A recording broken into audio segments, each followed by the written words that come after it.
Nairobi, Kenya. My name is Victor. Welcome to Good Morning Kenya. This is KBC Channel 1. You know how we do it. This is where we give you the hot breakfast show every single morning. Today, Azimio goes back to the streets, as was called by their leader, Raila Odinga. Even as Kithure Kindiki, who is the interior CS, saying that they're not going to take any chances to those who are going to break the law. The protesters, if you are going to demonstrate, please be peaceful. That was happening, and Raila maintains that today is going to be nationwide.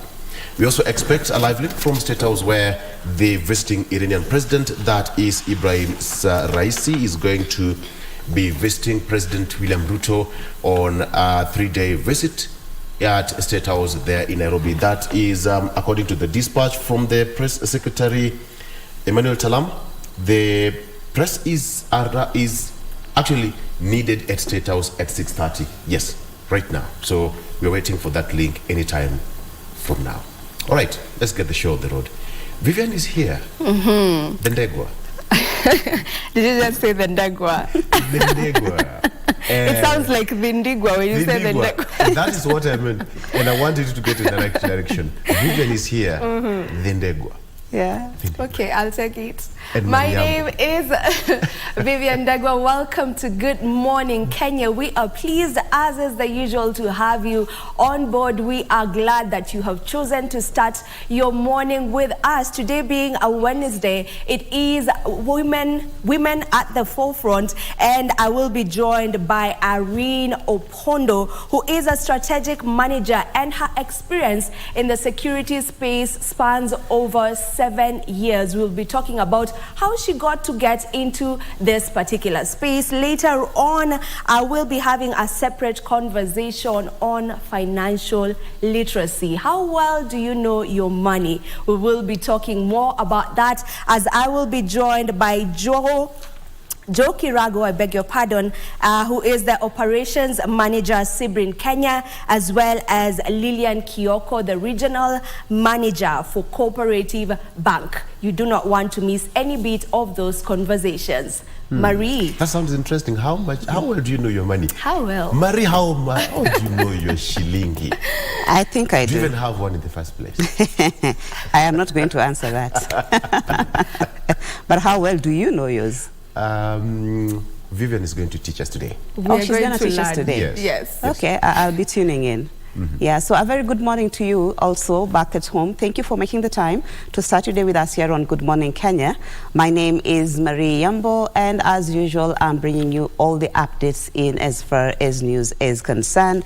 Definitely the Azimio protests. The opposition said this is going to be the mother of all protests. It's nationwide, so we're going to be updating you on that in this particular bulletin and also in our subsequent bulletins.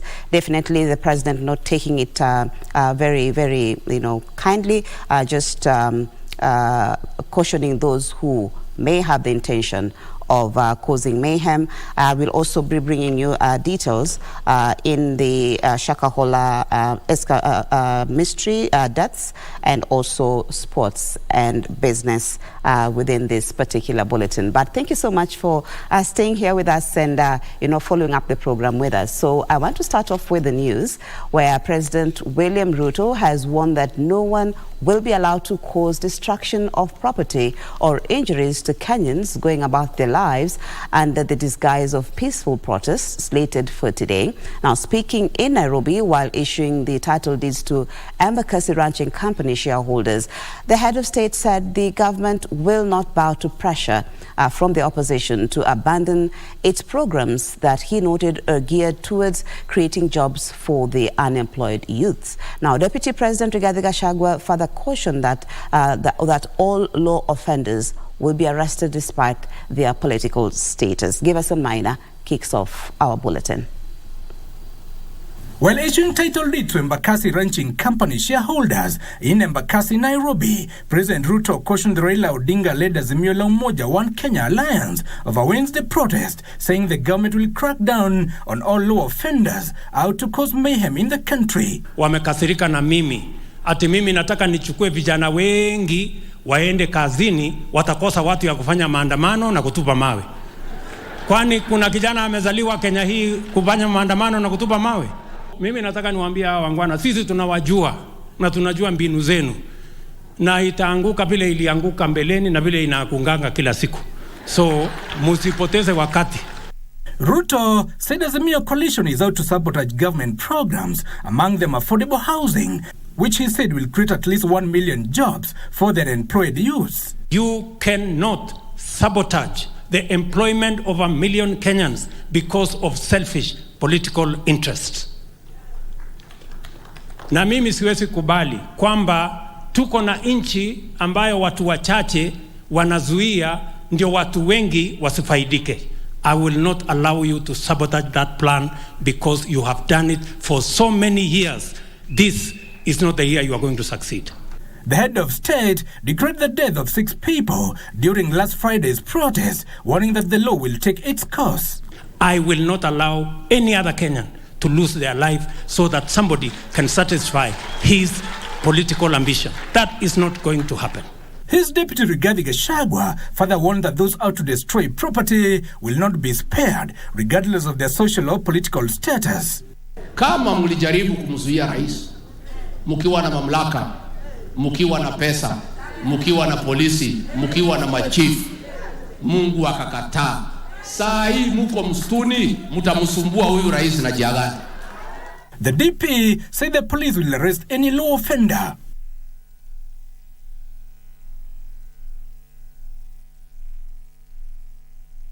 Thank you, Geverson Maina, for that report. Now to the Azimio story, where the Azimio La Umoja has launched public portal in its attempt to hit the 15 million signature mark to force government to review the Finance Act 2023. Opposition Chief Raila Odinga says Azimio is keen on bringing down the cost of living through the signature collection exercise that he claims has hit the 1.2 million mark. Ahead of a planned countrywide demonstrations by the opposition, its luminaries are keen on upping the stakes by launching a signature collection public portal. In what they say will force the government to rethink the suspended Finance Act, the opposition says it has reviewed its target from 10 million signatures to 15 million. The digital platform we have unveiled today is complementary to all other efforts and platforms, including civil disobedience, tax boycotts, and defiance that are meant to compel the regime to repeal the Finance Act 2023 and take deliberate steps to lower the cost of living. Opposition Chief Raila Odinga alleges the executive has refused to listen to Kenyans to lessen the burden on their shoulders occasioned by the high cost of living, necessitating the action of signature collection.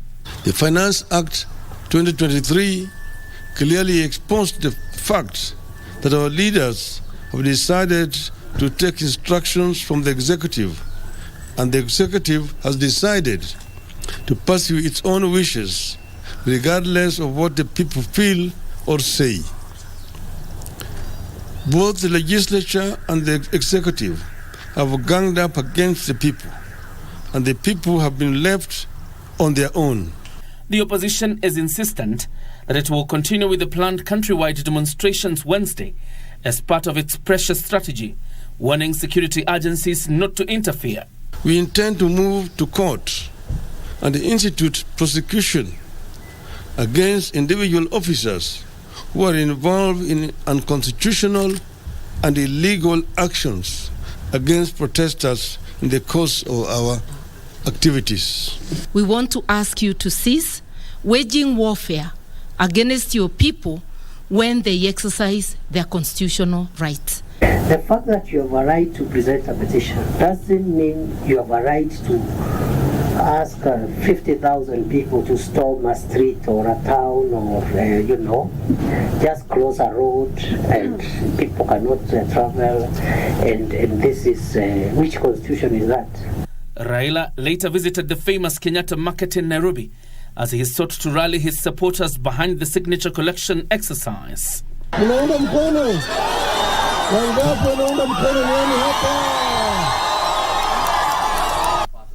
In the meantime, Civil society organizations claim police officers used excessive force in dealing with demonstrators during the Friday protests. We call upon the Independent Policing Oversight Authority and the Internal Affairs Unit to investigate all cases of arbitrary arrest, mistreatment and atrocities committed by officers of the National Police Service.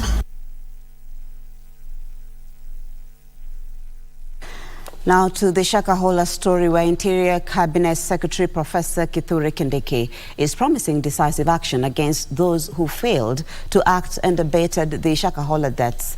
Kindiki is specifically trading his guns on judicial officers, prosecutors and police officers from Malindi for turning a blind eye, leading to the many deaths. While appearing before a Senate ad hoc committee, the Cabinet Secretary revealed that some police officers in Malindi who have since been transferred after the massacre failed to act on various formal reports filed against cult leader Paul Mackenzie, as Abdiaziz Hashim now reports.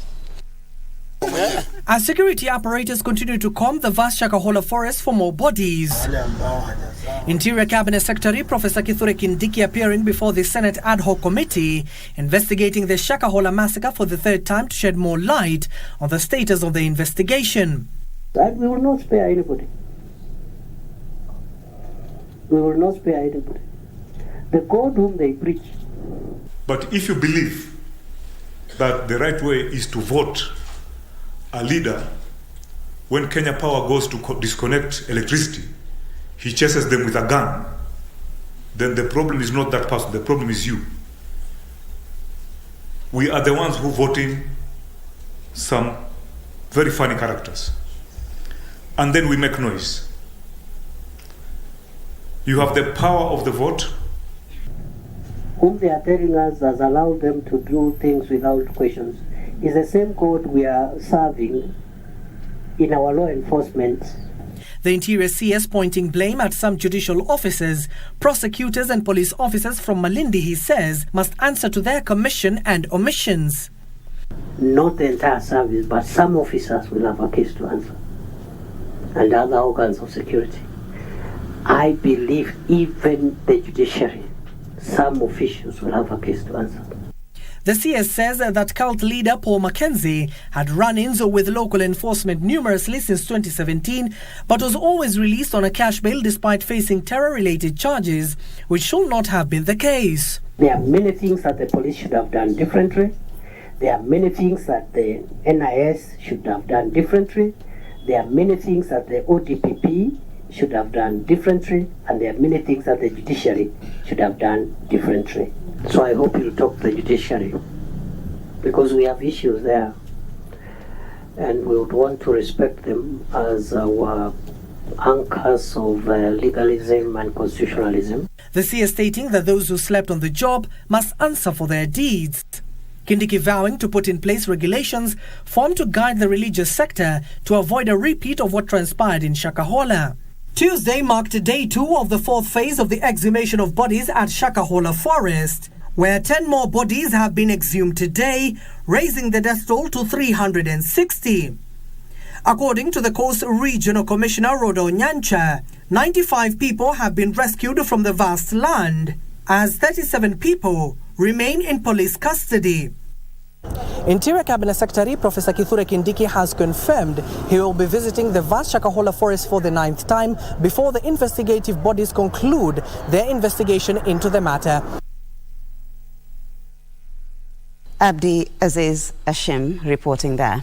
Now to matters health, where the health workers' strike schedule for Friday is still on. Now the caucus of the Health Workers Association cited inaction by the Ministry of Health and the Council of Governors in addressing their grievances and cautioned those seeking treatment at public hospitals from Friday to seek alternative means. Now top on their demands was the absorption of universal health care workers into permanent and pensionable terms and harmonization of their terms of employment. Services across public hospitals are said to be paralyzed beginning Thursday midnight when the 60-day strike notice by health workers lapses. The health workers are demanding absorption of universal health care workers into permanent and pensionable terms, harmonization of terms of employment, timely completion of the collective bargaining agreement, and recognition for respective unions. We want these people on permanent and pensionable because we want their terms of engagement be harmonized with their equivalent who are serving in the same ministry. What is happening is that the Council of Governors continue to advocate for extension for 3 years against the advisory of the Public Service Commission. For the last 7 years, the healthcare workers have not experienced any gain in terms, or rather financial increment in terms of their payment. So we are urging that there must be a consideration. Tuko na mambo kidogo ambayo nataka tukutane na tumalizie. Recognition agreement ya vyama kama hivi vyetu. Tuko na vyama miungano zaidi ya 4 ambayo ina recognition agreement na tuwezi kaa kwenye meza kama hatuna recognition agreement. The health workers lamented that efforts to get audience with the Minister of Health and the Council of Governors have proved futile. The employers have decided to go on strike and they have decided we must join them. So it's very unfortunate that we have to inform Kenyans that from Friday you will have to seek alternative services from the private sector because the public facilities will not have any of the officers to provide the health services. Among the health workers set to go on strike are clinical officers, environmental health and public health practitioners, pharmaceutical technologists, nutritionists and dietitians, medical laboratory officers, among others. Despite vowing to paralyze services across the public hospitals, the healthcare unions have maintained that they are still ready for negotiations should their employer reach out before the lapse of the 60-day notice on Thursday midnight.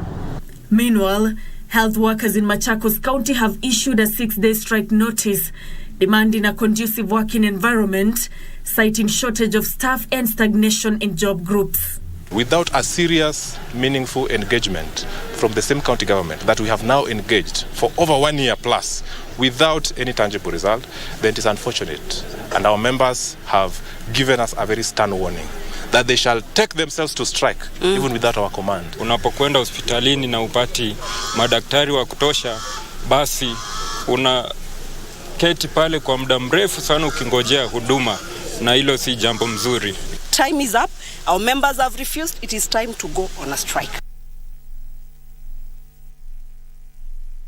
That report was compiled by Nancy Okware. And now from health, we head to Matters Transport, where Matatu Owners Association has refuted claims of a strike by Matatu operators that had allegedly been scheduled to take place today.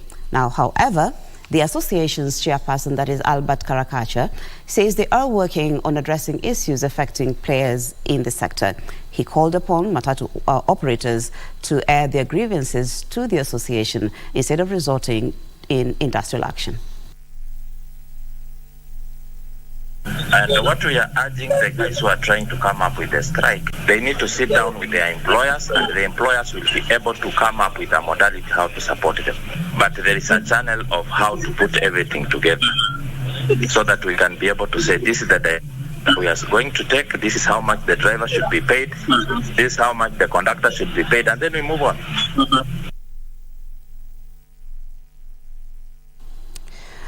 Now let's head to business, where a feasibility study will be conducted to determine if power purchase agreements should be denominated in Kenya shillings, a mix of the Kenya shilling and the dollar, or retain the dollar. Now, this is according to the Energy Cabinet Secretary Davis Churcher, who says the latest feasibility study will be focused on small plants after a similar study on the larger plants indicated having a mixed denominated power purchase agreements was unviable. Now, Churchill also says the government is working on reducing power transmission losses at the Kenya Power from the current 23.5% to 14%.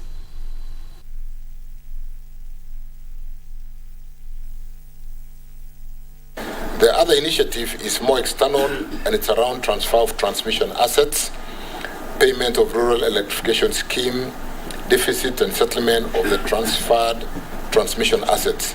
This is ongoing under the strategic leadership of the ministry with the support of the National Treasury and other relevant departments of government. On the viability of introducing policies or policy that utilizes local currency denominated PPAs or having a mix of local and foreign currency denominated PPAs in renewable energy, the sector had recently conducted a feasibility study on viability of Kenya shilling denominated PPAs. This study found this option unviable, but recommend a pilot to be conducted for small capacity renewable energy projects. Chair. How many connections or switch-ons or commissionings that are waiting? How many meters are you waiting for, please? We have recently been able to resolve the issue of meters, and we believe soon we are going to get deliveries of the meters, and we will be able to give priority to those long outstanding projects that have not been metered. The issue around how we have arrived at the tariffs, we did conduct countrywide public participation and eventually gazetted the applicable tariffs for a 3-year tariff control period from the 1st of April 2023. Was it by constituency or county, one forum per county or one forum per constituency? And if there are those records, we would like even to know just the constituencies represented by members in here where those public participation forums happened. Because we will not allow you, EPRA, to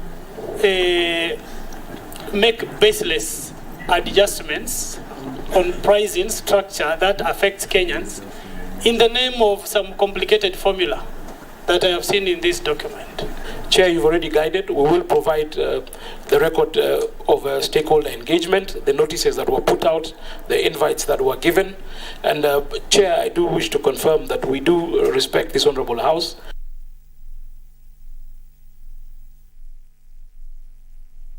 To Geneva now, where Information, Communication and the Digital Economy Cabinet Secretary Eliud Owalo has invited global development partners and investors to participate in Kenya's ongoing digitalization agenda.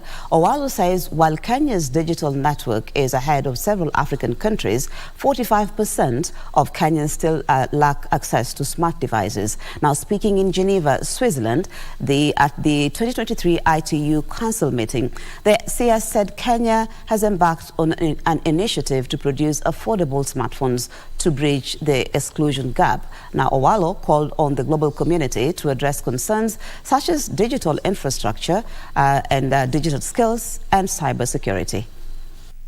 Digital entrepreneurship. We also need to look at the legal, regulatory and policy framework so that all that we are doing is anchored on a sound policy, legal and regulatory framework, and we also have to address issues of cyber security.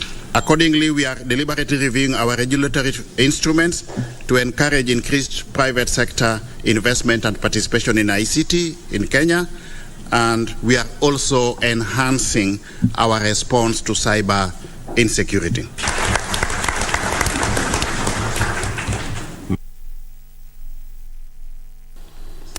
Now, insurers paid out claims worth 39.1 billion shillings from January to March this year, that representing a 6% increase compared to the same period last year. Now, Insurance Regulatory Authority CEO, that is Godfrey Kiptum, said the increase is as a result of increased claims over the period.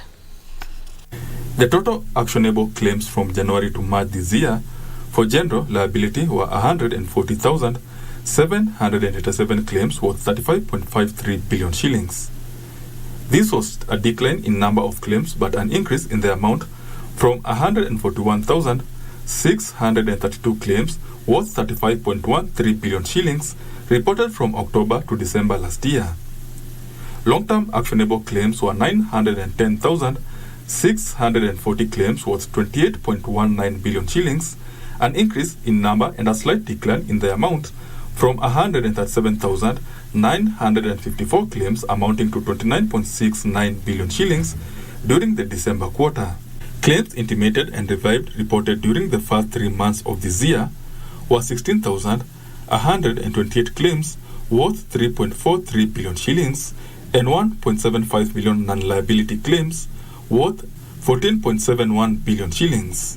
Even though the number of long-term claims increased by 765.1%, the amount paid out decreased by 2.9% to 18.45 billion shillings. The report indicates that general liability claims during the first 3 months of this year were worth 2.28 billion shillings, while non-liability claims were 3.5 billion shillings.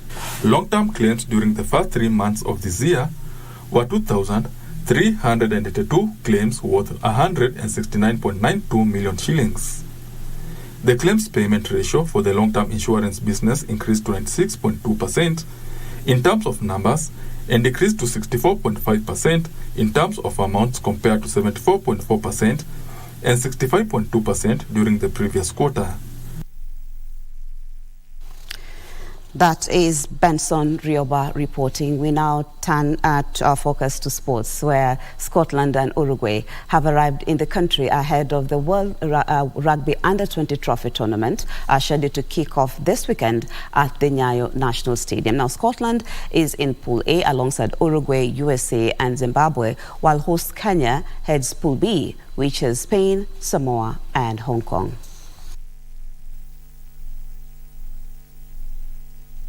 Scotland and Uruguay junior rugby team arrived in the country as the clock ticks ahead of the World Rugby Under-20 Trophy Tournament set to kick off this weekend at the Nyayo National Stadium. The arrival of Scotland and Uruguay adds the number of foreign teams that have jetted in after Hong Kong arrived on Sunday night. We've been training really hard over the last 4 or 5 weeks. And the boys are ready to go and play in the tournament. One of our biggest goals is to really embrace the culture of Kenya, not only enjoy the rugby but also to embrace the cultural opportunities that playing in a tournament like this also provides. The tournament has attracted 8 teams drawn in 2 pools.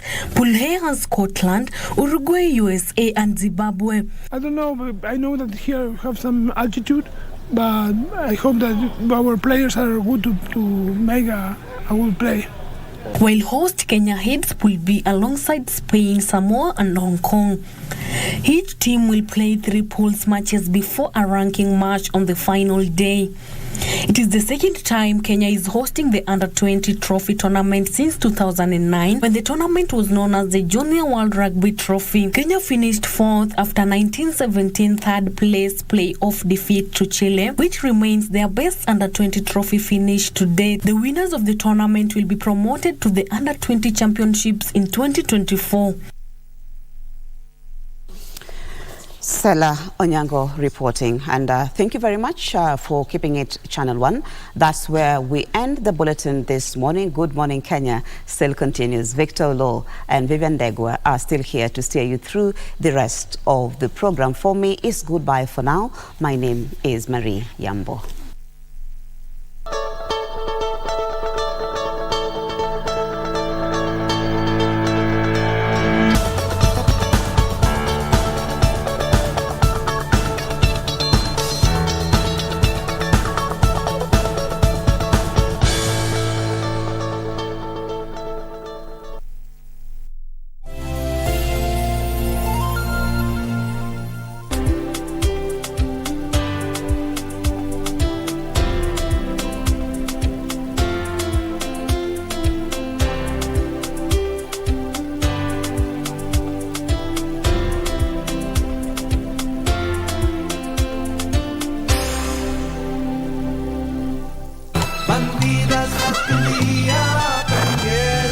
Get a man out of his bed in the middle of the night so he can take him to the courtyard and practically undress him and shower him with iced water. Doctor, regarding the results of the test of my father, can we see them? Oh, they're not ready yet. Let me know when you have them, Doctor, so I can come and get them. No, Doctor, let me know. In fact, I'm going to come personally to get them. I don't think his daughter knows anything. But there could be other people who know. Rodrigo decided that he won't be with you. It's not my fault. You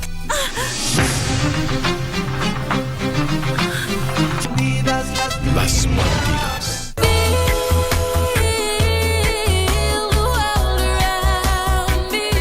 You are par with me. A good time is guaranteed.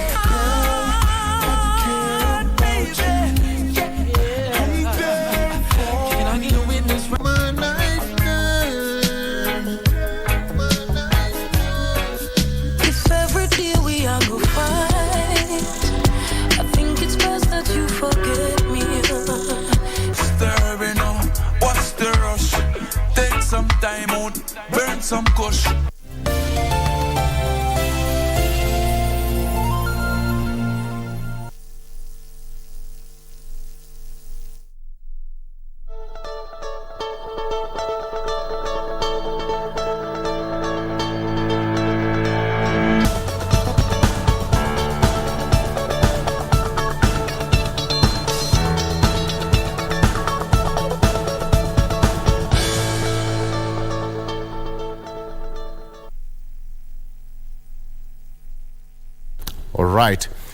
Thank you so much for staying with us. At this particular point, before we get into our topic of today, that is a viewpoint, we want to talk about the revival of the sugar industry. How about we take a look at our traffic situation on our roads?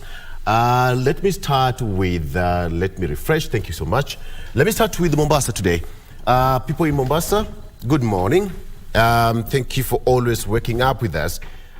If you're coming all the way from Bombolulu, from Nyali, from City Nyali, City Mall Nyali, all the way from Malindi Road, Hala Park, Jomo Kenyatta, Public Beach, coming into town at Mombasa, Mko Salama, you can still come into the CBD. It looks pretty okay, past VOK. Interestingly, today, Kongowea Market, this is where we call lights. The traffic situation around this place is very okay. Just save for a bit of some Nalap, a bit of it, but the rest of that particular place, that is Kongowea Market, is also moving very well. Kengeleni also moving very pretty okay. Past New Nyali Bridge, getting into the CBD, Iko Sawasawa. Coming into that is Lumumba Road, also moving very okay as you come towards that particular direction into the CBD.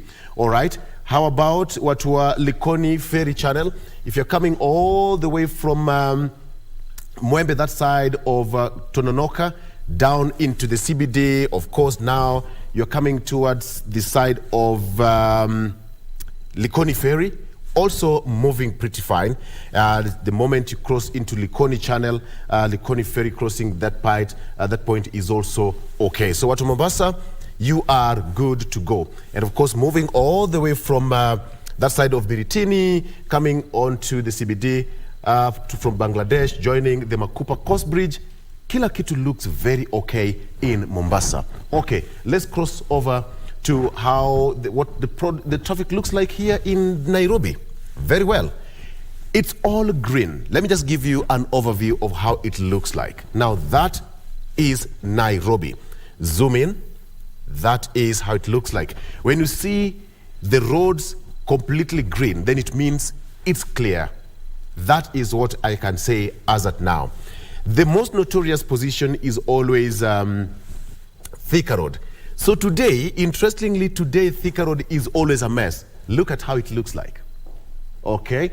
All the way from Garden City, it's a smooth drive into the CBD. Today, if you want to enjoy your drive on Thika Road, now it is the day. Past GSU headquarters, normally there is always a traffic all the way from Allsops coming to KCA University, joining the Muthaiga Square there, the interchange, going towards Muthaiga Country Club, and of course heading towards Museum Hill. But as it is today, kila kitu iko sawa. Look at even Kiambu Road, heading towards DCI. Okay, all okay.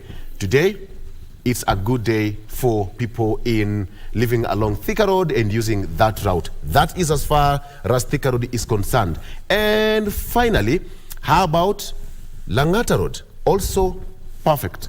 All the way from Langata Road, Langata Barracks, down to Southern Bypass, joining Uhuru Gardens, past Uhuru Gardens, coming to T-Mall, heading up to Mbagathi Way, joining that side of City Mortuary, all moving okay. Coming to Aerodrome Road, Nya National Stadium, joining Uhuru Highway, and ultimately into the CBD, kila kitu iko sawa. If you're coming to the CBD, this is your time to enjoy your drive. Okay, how about you take a look at what's happening in Kisumu? The same situation, green. I don't know what's happening today in the country. The traffic is okay. Kisumu, there you have it, Kondele Square, coming all the way from Riat Hills down to CBD, Kondele, and finally into the CBD, all moving fine. Today must be a very good day to drive in Kenya. Okay. Before we get into a discussion, let me cross you over to our international news. What do you have on the front page of CNN? On the front page is, there we have it, China and Taiwan loom large at NATO summit. That is on the front page of CNN, going down there. Ukraine is not the only major security issue on the agenda here, with the NATO Chief John Stoltenberg voicing collective concerns over Beijing threatening its neighbors and bullying other countries. That is the front page of CNN. Let's cross over. What do you have on BBC? BBC, there we have it. Canadian mad symbolic of human changes on Earth. That is on the front page of BBC. Just looking at what we're there. But there's an interesting story here of North Korean firing their intercontinental ballistic missile after threatening US. That is what is here. So North Korea, again, there we have it. Finally, on the Al Jazeera, NATO stops short of Ukraine invitation, angering Zelensky. That is what is there. I'll take you back later on what we have on our local dailies. Coming back home, on the front page of Daily Nation, of course, before we get into a discussion, Mr. Baraza is already here in studio with me. Mr. Baraza, good morning and welcome to Good Morning Kenya. Good morning. Karibu sana. Let me take you through the front page of our local dailies. This is a Daily Nation. Ruto to Raila, stop the anarchy. Ruto to Raila, stop the anarchy. That is according to the president. State suspends refresher test for drivers in a bid to avert transport crisis. That is what we have here on the front page of the Daily Nation. Ruto to Raila, stop the anarchy. The Azimio la Umoja One Kenya coalition will today resume its nationwide anti-government protest and signature gathering exercise aimed at stripping the government of legitimacy, quote unquote, even as President William Ruto vowed to maintain peace and order and accused the opposition of sabotage. That is on the front page of the Daily Nation. And here again, Iranian President Raisi jets in today after visit rescheduled. MOUs weren't ready, says ministry. That is why that visit did not happen yesterday. And of course, our reporter, Jacob Curia, is at State House, and he'll give us that link once we get it. What we have on the front page of the Standard, intrigues behind the Ruto-Raisi botched State House meeting. That is also captured on the Daily Nation here. Intrigues behind the Ruto-Raisi botched State House meeting. The story says that Iranian President Ibrahim Raisi was forced to cancel his visit to Nairobi at the last minute, in what government officials said that was a delay in getting MOUs completed. But was this the reason for the diplomatic faux pas? That is French. All right. I'm told that we have got live link from State House. That we have it. Okay. That is the military officer there. I believe that is Major Gola there. With President William Ruto having a tete-a-tete before the arrival of the president. These are live pictures at State House in Nairobi. Iranian President, that is Ibrahim Raisi, is expected anytime from now. Media was invited in State House as early as 6:30. Live link from State House in Nairobi. President William Ruto with top State House and government officials having a conversation before that expected visit. Okay, very well. Moving on to the front page, lastly, on the front page of the Star newspaper, Ruto wants Raila as Azimio plots, quote-unquote, intense demos. Ruto wants Raila as Azimio plots intense demos. President vows to protect lives and property, accuses opposition of sabotage. That is on the front page of the Star newspaper. Okay, we'll get into more details as we get to have that expected visit by Iranian President Ibrahim Raisi in State House here in Nairobi. Right about now, let me have a discussion with Mr. Baraza here from Western Kenya. We want to talk about sugar industry. How do we revive sugar industry in the country? More specifically, to do with Mumia's sugar factory. It has been a white elephant for a very long time. So that is what we want to talk about here on The Viewpoint. Mr. Baraza, good morning and welcome to KBC Channel 1. Good morning, my brother. First of all, the sugar industry in Western Kenya is no longer sweet. Why is it sour? Yeah, the sugar industry, or rather the sugar itself. Yes. It's bitter. And the reason is the cartels have taken over the industry. So as you've rightly put it, Mumia sugar has become a white elephant because since times immemorial, like since 2011 when it started going under, we've been having leaders agitating for the factory to start operating, but that has not come to pass. Yes. It has been a song for a very long time. Why haven't we seen any substantial change to revive Mumias back to life, generally? Maybe if I take you back, the problem of Mumias, as I've always said, the cartels have taken over. And maybe if you allow me, because this is on record, Mumia started experiencing problems way back in 2011. You remember when Dr. Evans Kidero, the former Nairobi governor, was leaving? That was in 2012. There was this cane poaching. And the company that initiated the cane poaching is West Kenya Sugar. You know, the defunct Kenya Sugar Board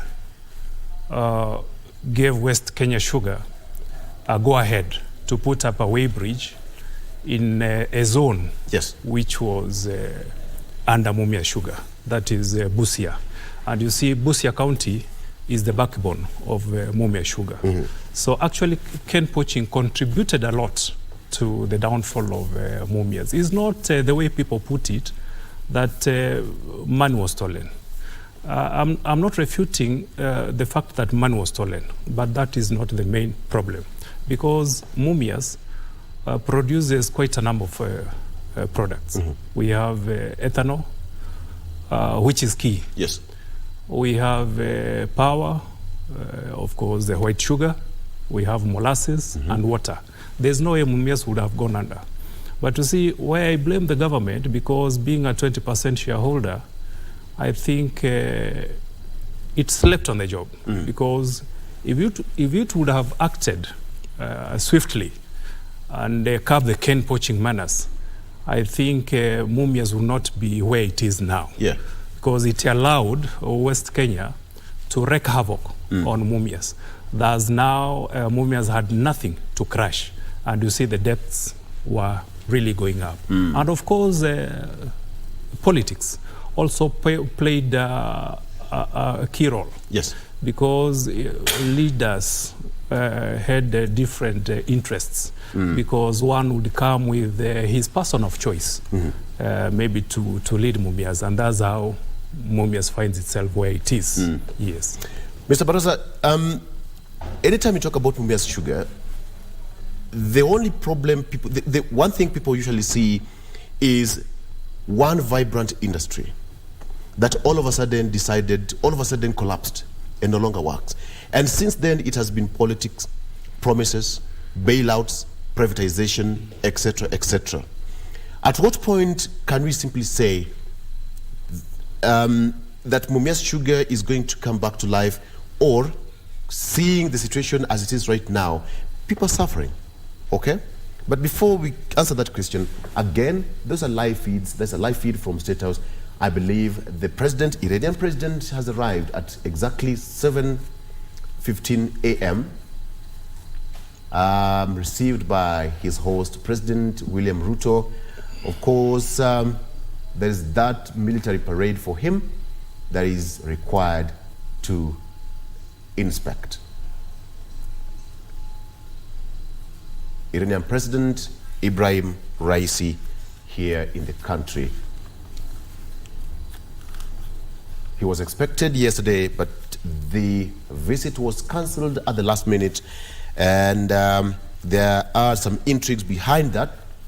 Of course, word has it that there were no MOUs which were ready from different government ministries as far as that is concerned. Right, but now we will be having that as soon as we have that, and I believe at this particular point they are going to have their national anthem, and later on, the gun salute for the president. Okay. But coming back to the question I asked Mr. Baraza, Mumias sugar is a bitter taste for many people, including farmers who are coming from that region, who are solely dependent on Mumias. Okay. I believe we can take a listen to what's happening in State House right about now.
Thereafter, they will be addressing the press together with his host, that is President William Ruto in State House in Nairobi here. And we expect them to have different MOUs signed between Kenya and Iran. The bilateral trades, the bilateral agreements, etc., etc. We'll get to understand later on during their joint press briefing on what are some of the MOUs they have signed between the two countries. Remember, his visit was supposed to happen yesterday, but was cancelled at the last minute. A matter that officials say that was a delay in getting MOUs completed. But some say, was it a case of diplomatic faux pas? That is something that we will understand later on. And what are some of the implications of having that state visit scheduled and then almost immediately getting cancelled? What does it really show to the two countries? That is a question that most of the international relations experts and even some of the diplomats can answer pretty well. But that's now what's under the bridge. What we understand is that he is in the country for an official visit, being the first under this regime. And it will be interesting to see what are some of the MOUs that they sign between the two countries. He's hosted by President William Ruto at State House in Nairobi. Of course, we have got a military parade. That is a mini military parade in honor and respect of the visiting head of state. All right? Completely done by the Kenya Army or the KDF. And of course, the 21 gun salute for the president. Once you have the audio, we'll get it for you. This is the norm for any visiting head of state.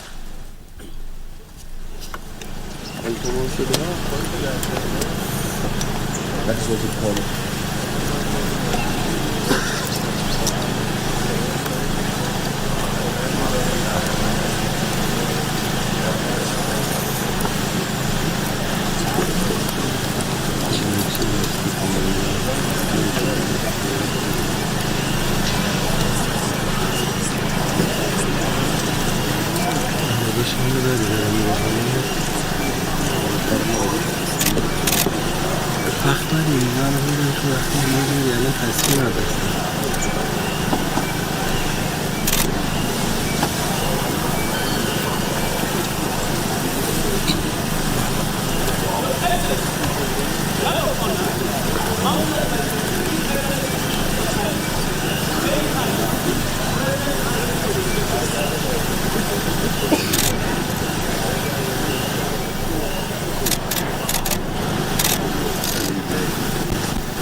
procedure that is done for any visiting head of state.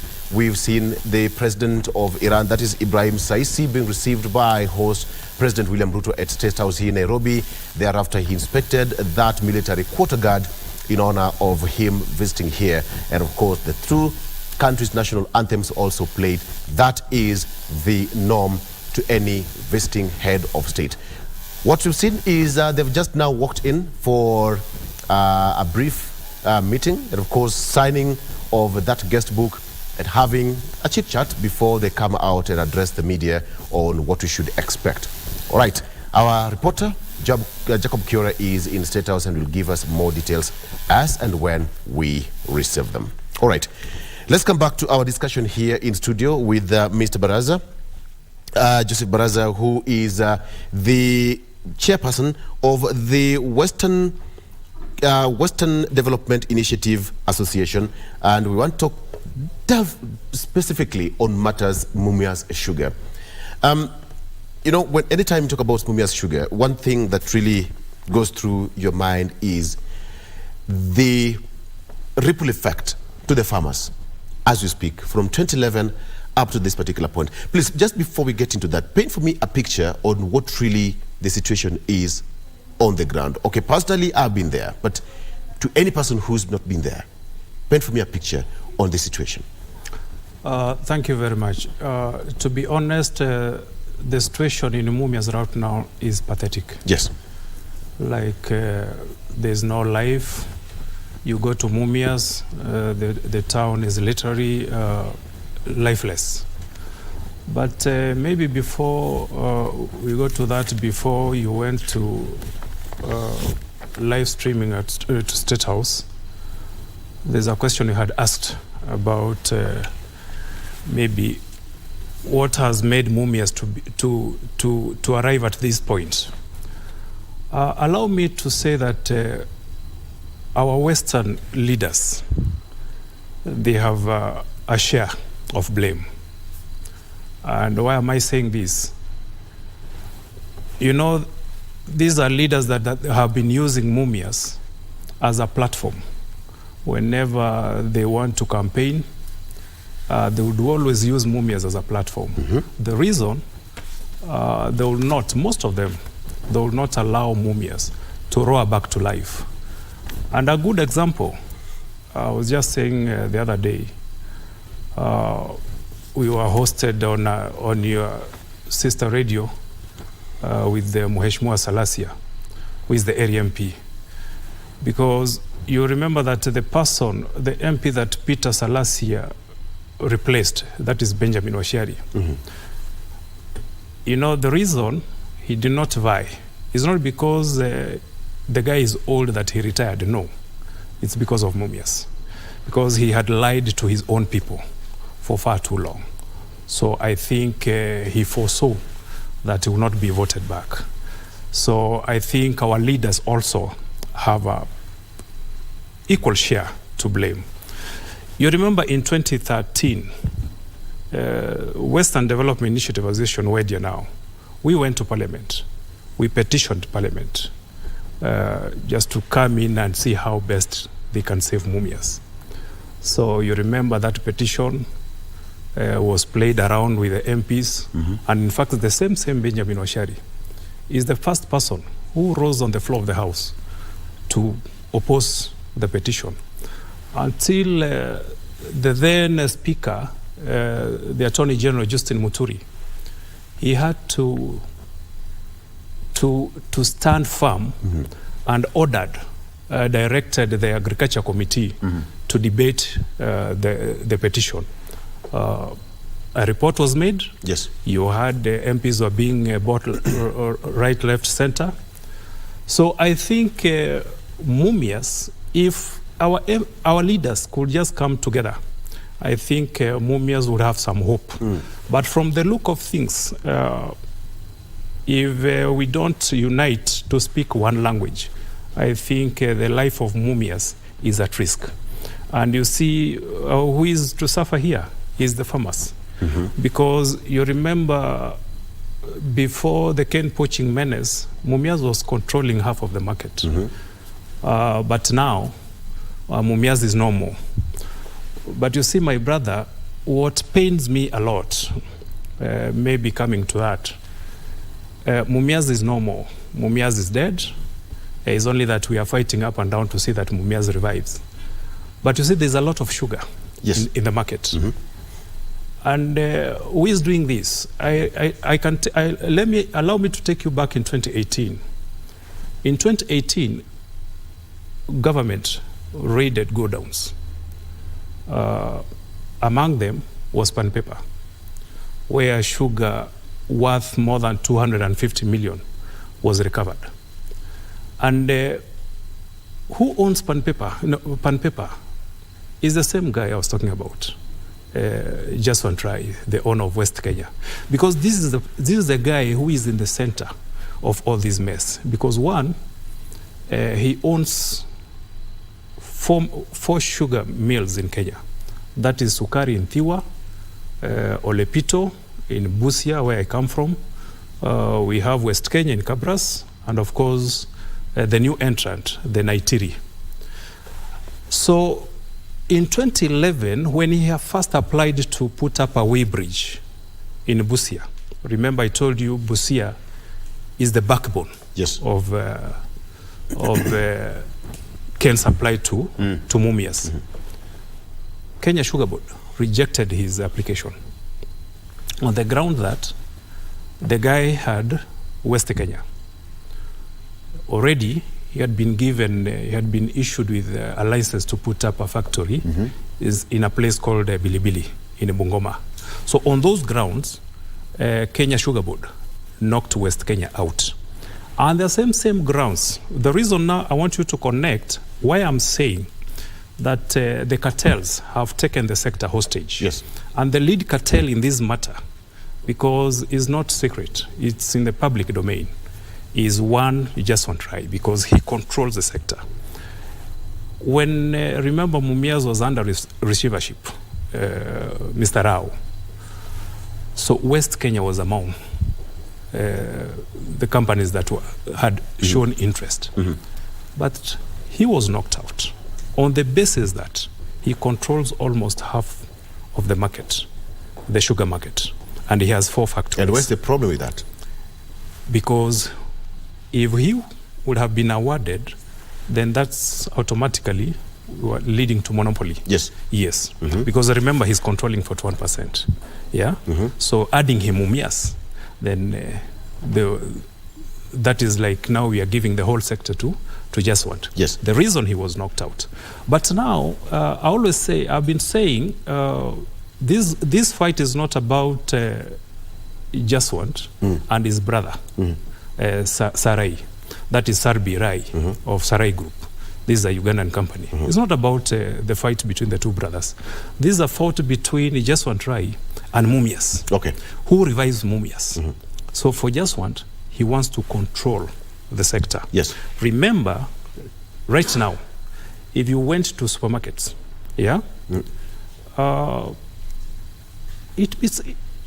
it's not justifiable. Why sugar is shooting? Yeah? Yes. But there's a lot of sugar in the country. Do a spot check. Go to these supermarkets.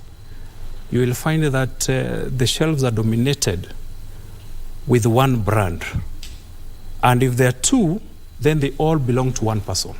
That is Kabra Sugar and Thiwa Sugar. All those brands belong to Jaswant Rai. And there's a lot of sugar.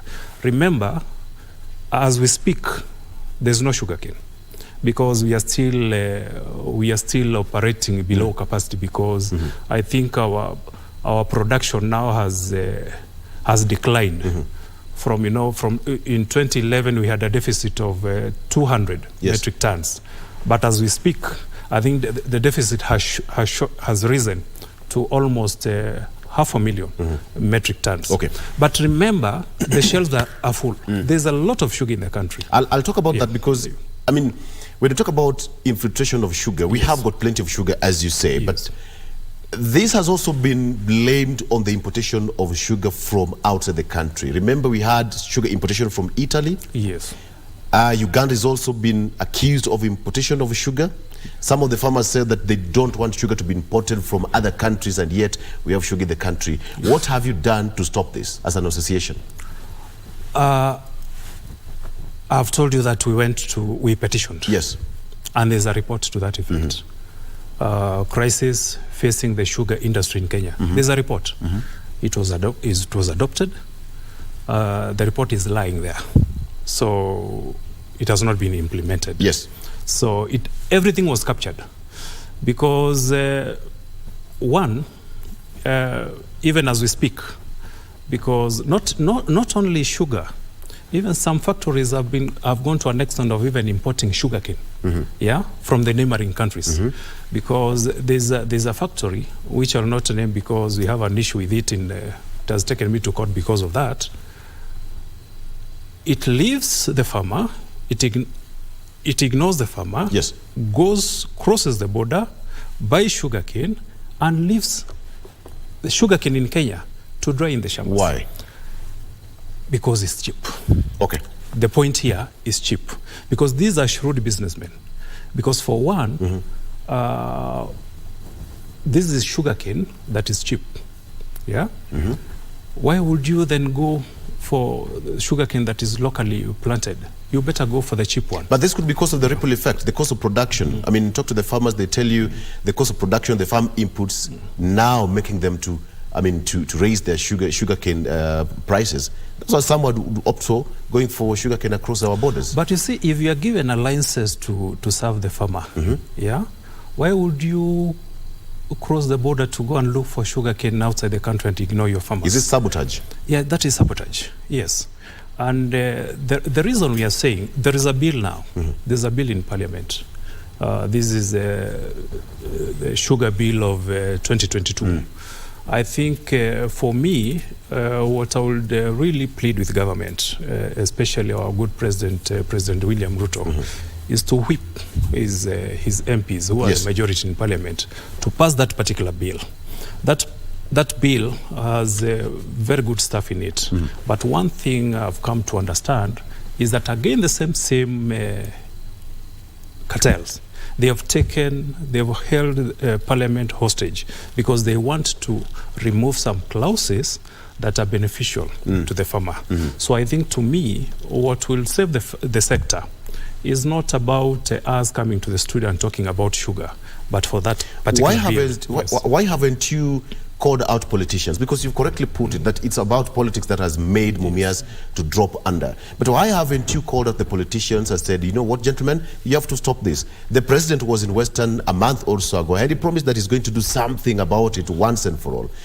Mumias has been bailed out over and over and over again. Billions of shillings pumped each and every time, but there is no sign to it. No, we have called out on politicians. But one thing I told you that these are people with their own personal interests. Because remember when this sugarcane poaching menace started, that is 2011. Yes. No politician ever rose to say maybe to fight for the farmers. They were all mum. So I think our politicians is a high time. I call them to order. Because the electorates, majority of them are sugarcane farmers. So I think it's just a high time that they come together and maybe speak on behalf of the farmer. Because where we are headed, we are not headed in the right direction, because I think we are going to lose the sector.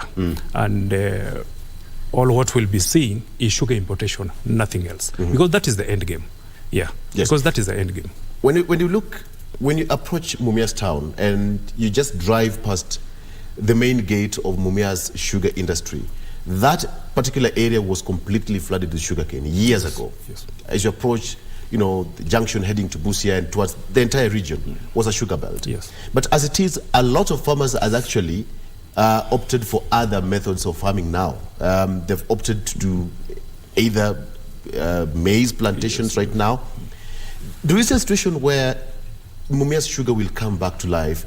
What is your future? What are you seeing?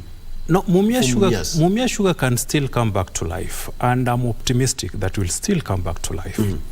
if government really means business to crack the whip and fight the cartels out of the sector. The president said that he's going to support it. Have you received any indicators? I cannot really say yes, because as we speak, Mumias is in court. And to see what these people are doing, they are fighting Mumias from all corners. Because the moment they take Mumias to court, then they are left to do their own things. Because right now, Mumias, I think, is in court until September, when some ruling will be made. Look at the 2 months. What will be happening? It's about sugar importation. What have you? Yes. So I think the president should just be serious on this thing and crack the whip to save Mumias. Mumias, you asked a question. Do we still have hope that Mumias will revive? Yes. Remember, this bill that is before Parliament talks about zoning. And without zoning, but the cartel, Mumias itself is pro zoning with a reason. But the cartel are against the zoning. They want a free market. You get the point? So if that clause is not removed in that bill, Mumias, we still have hope that Mumias will revive, because people have said that maybe we have no land.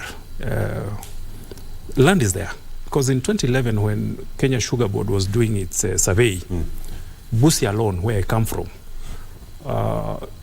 the report that they came up with a report that Busia only can service 3 mills.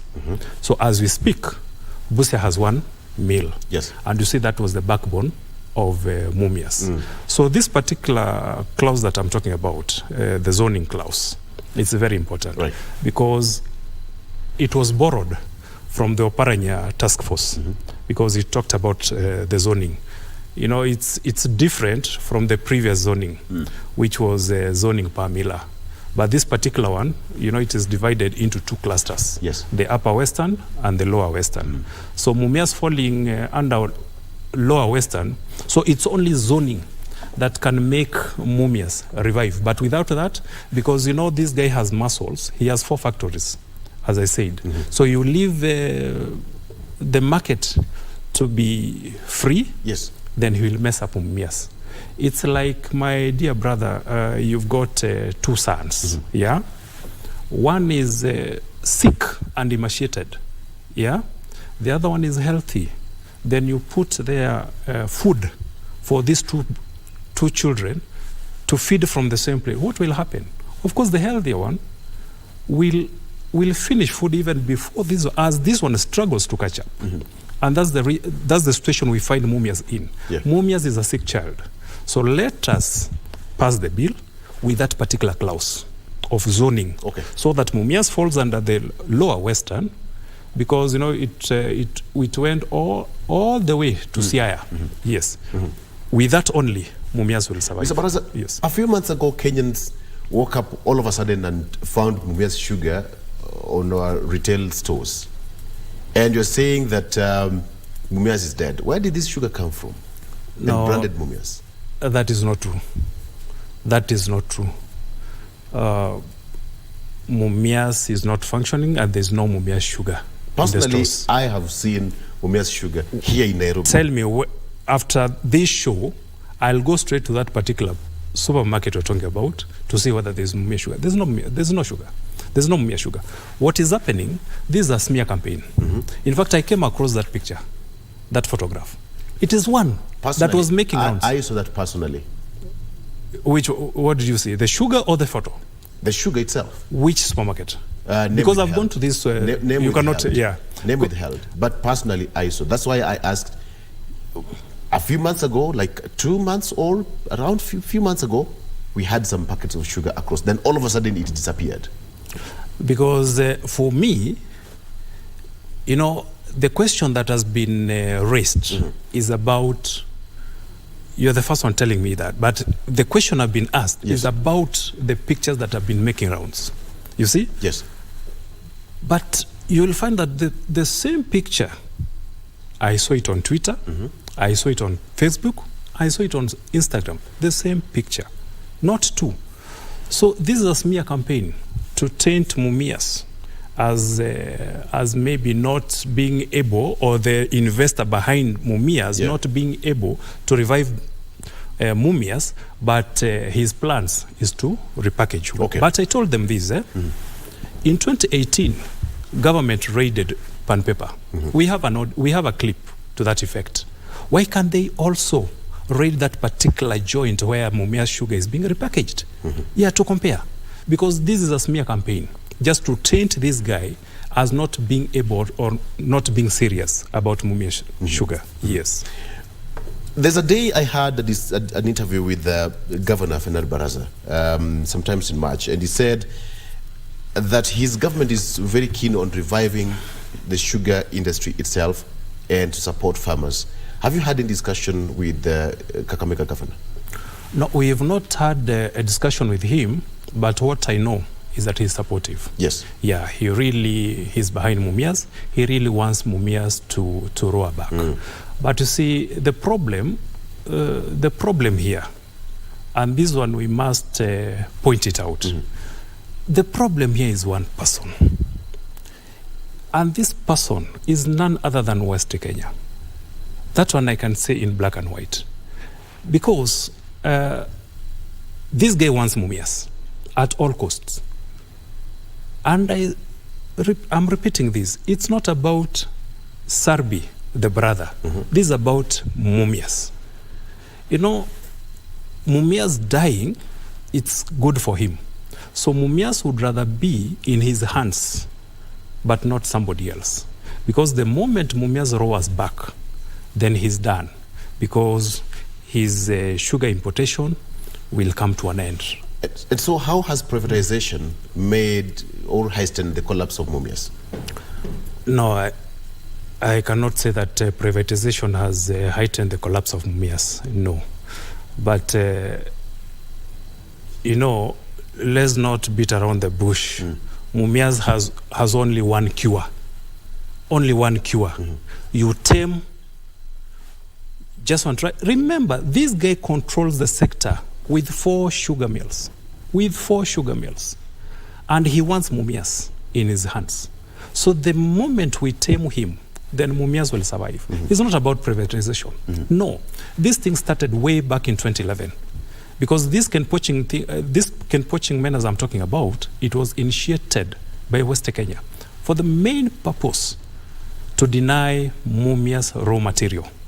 And this is what we are headed now.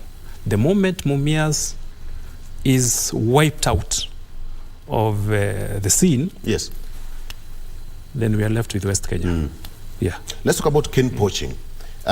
You raised it, and I really need to understand what it really means, and even to the farmers, and generally to Mumias as a sugar milling company.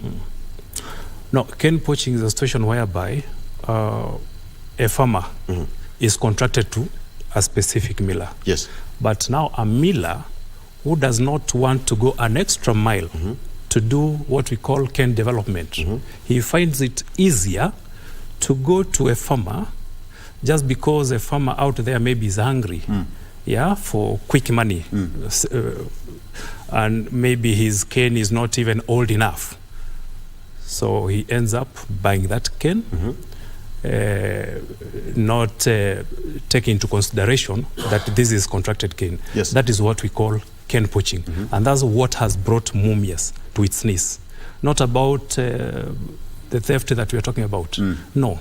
As I said, I'm not refuting that people never stole. You see? But that only if government could have just acted swiftly to curb the cane poaching, Mumias would still be crashing to date. But you see, it allowed West Kenya to wreak havoc on sugar cane meant for Mumias. I wish you had West Kenya here in the studio. But have you had any one-on-one conversation, or even his representatives, to iron out the issue of Mumias once and for all? Have you, as an organization? With West Kenya? Yes. Yes. When we were doing, when we petitioned, we had a one-on-one. that is in Parliament. But you see, along the way, I think the guy is still, is still determined, to control, to monopolize the sector. Yes. And so this is what happened even in the timber industry. So I think we should not allow ourselves to head to that direction. I think government should just do what is supposed to do and tame this guy, or else we should forget about the sector and import sugar. Okay. Yes. Mr. Baraza, when you talk about sugar industry, a very key player here are the farmers and the people who used to work for Mumias. They have highlighted their plight. Over years, some of them have gone into depression. Some of them actually have even died. Some of them are sick. They have their bills still pending with Mumias. Have you followed up so that they can get their dues paid?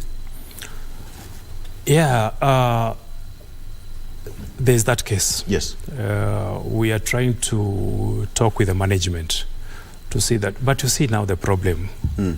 Much as we are putting in effort maybe to mediate and maybe to talk to the management, but you see, the management itself is not even allowed to operate. Yeah. So your question is valid.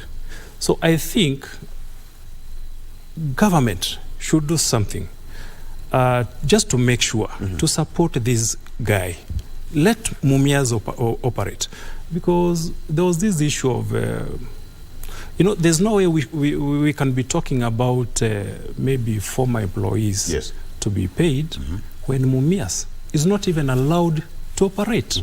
Yes, because you will see that now that question is neither here nor there. Yeah. I think what we can maybe pray is for government to intervene. Let's put politics aside, because what is playing here is politics. Because you remember even the president himself, my good President William Ruto, there's a time, I think he's being misadvised. There's a time he stood in a public function and said that he was going to kick out Sarai. Reasons best known to him. But the president is not a bad man. I think he's being misadvised, because people they're saying that, this is a guy who was brought in by Azmio. Yeah. You see? But whether he was brought in by Azmio or Kenya Kwanza, at the end of the day, this guy is an investor. Yeah. And you see KCB, who are the lead creditors, they went to Uganda to see for themselves. Yes. Because this is not just hot air. They went to Uganda and they saw what that guy was capable of. Yes. Because they managed to see, because he runs 3 mills. That is Kriya Ndogo, Hoima, and Kinyara. And they're doing very well. The reason, they said that this is the right guy to run what? Mumias. Yes. So I think I just want to appeal to our good president. Let us support this guy. Let him operate. How much money is needed to bring back Mumias back to life? No, it's not about money now. Because already this guy has been released Mumias for 20 years. Yes. Because this issue of bailout, it was better, it would have worked, that is before leasing Mumias. You get the point? But once Mumias has been leased to an investor, it means this guy now is pumping in his own money to operate Mumias as he pays the creditors. You get the point? Yes. So the issue of bailouts, I think to me, is not a bad thing. But at the same time, I think I'm not for the idea. Because going back to the sentiments passed across by our good president, that he wanted to kick out Sarai, then that would automatically mean I bail Mumias out, then I bring in another investor. So if I got you right when we started, so it's not... I said that it's former boss Kideru who killed Mumias. As per what you said, is it? I said this, if you got me right. I'm not saying money was not stolen, but that money alone would have not killed Mumias if government acted swiftly to curb the cane poaching. But look, here money is being stolen, and here Mumias has nothing to crash. So what do you expect? Where we are now? Yes. But if Mumias had enough cane to crush. In fact, it would have paid the debts. Remember when Kidero, now let me take you back. When Kidero was leaving Mumias, that is in 2012, already Ken Peching had started an year back. Yes. Yeah? So there was a debt of, there was a loss of 1.6 billion. So when Peter Kibati, who was his commercial director, took over, he fought so hard to bring the debt from 1.6 billion, take me right, my brother, to mere 73 million Kenya shillings. In 2013, go to your records. Yeah. 73 million shillings. But what happened? Politics started taking center play. That's why now the local politicians, instead of giving the new management support, they started bringing in their own people. Okay. So they kicked out this guy, they brought in the other person. So the loss started swelling from 3 billion, 4 billion to where we are now, over 10 billion. In a nutshell, assume you are given an audience with the president and the task force, and you have got 30 seconds to tell the president what to do to bring Mumias back to life. What would you tell the authority in 20 seconds? I think what I will tell my president, and that's what I've been talking about. As we are speaking right now, Mumias is in court. Mumias is in court until September. I think let Mumias be allowed to operate. Yeah? These also, let us not also allow people to use the courts to bring down Mumias. Then lastly, let him, because I've heard him on several occasions, that he will lead from the front to make sure that he has fought the cartel in all sectors. Yes. So let him lead from the front. And I know he's capable of doing that. Just to grab the whip and bring these cartels to order. Okay. Yes. Mr. Baraza, thank you so much. The issue of Mumias, we can talk about it until cows come back home. But you see, at the end of the day, something has to happen, because you can imagine the ripple effect, the farmers. The other day when I was in Mumias, you could see the sugar field is completely bare. I think some farmers burnt down their sugar belts and their sugar farms, and it's sorry state of affairs there. And even the settlement, people who used to work there, the tractors are all dilapidated and dismantled. Nothing is happening. We just hope that something is going to happen to bring Mumias back to life.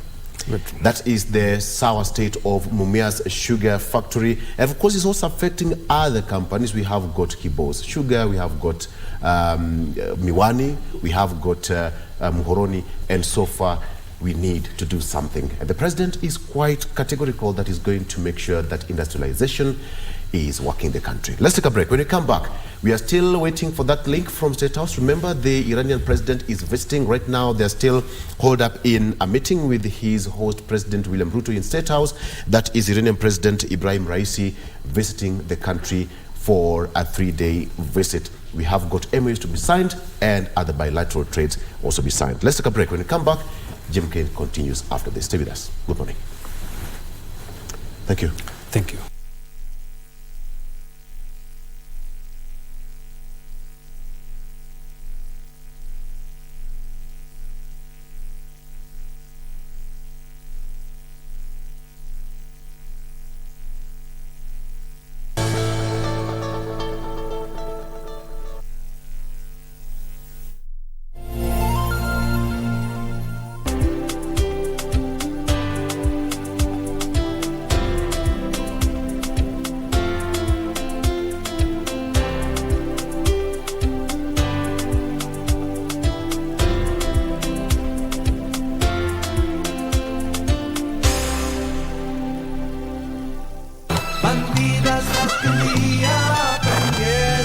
Get a man out of his bed in the middle of the night so he can take him to the courtyard and practically undress him and shower him with iced water.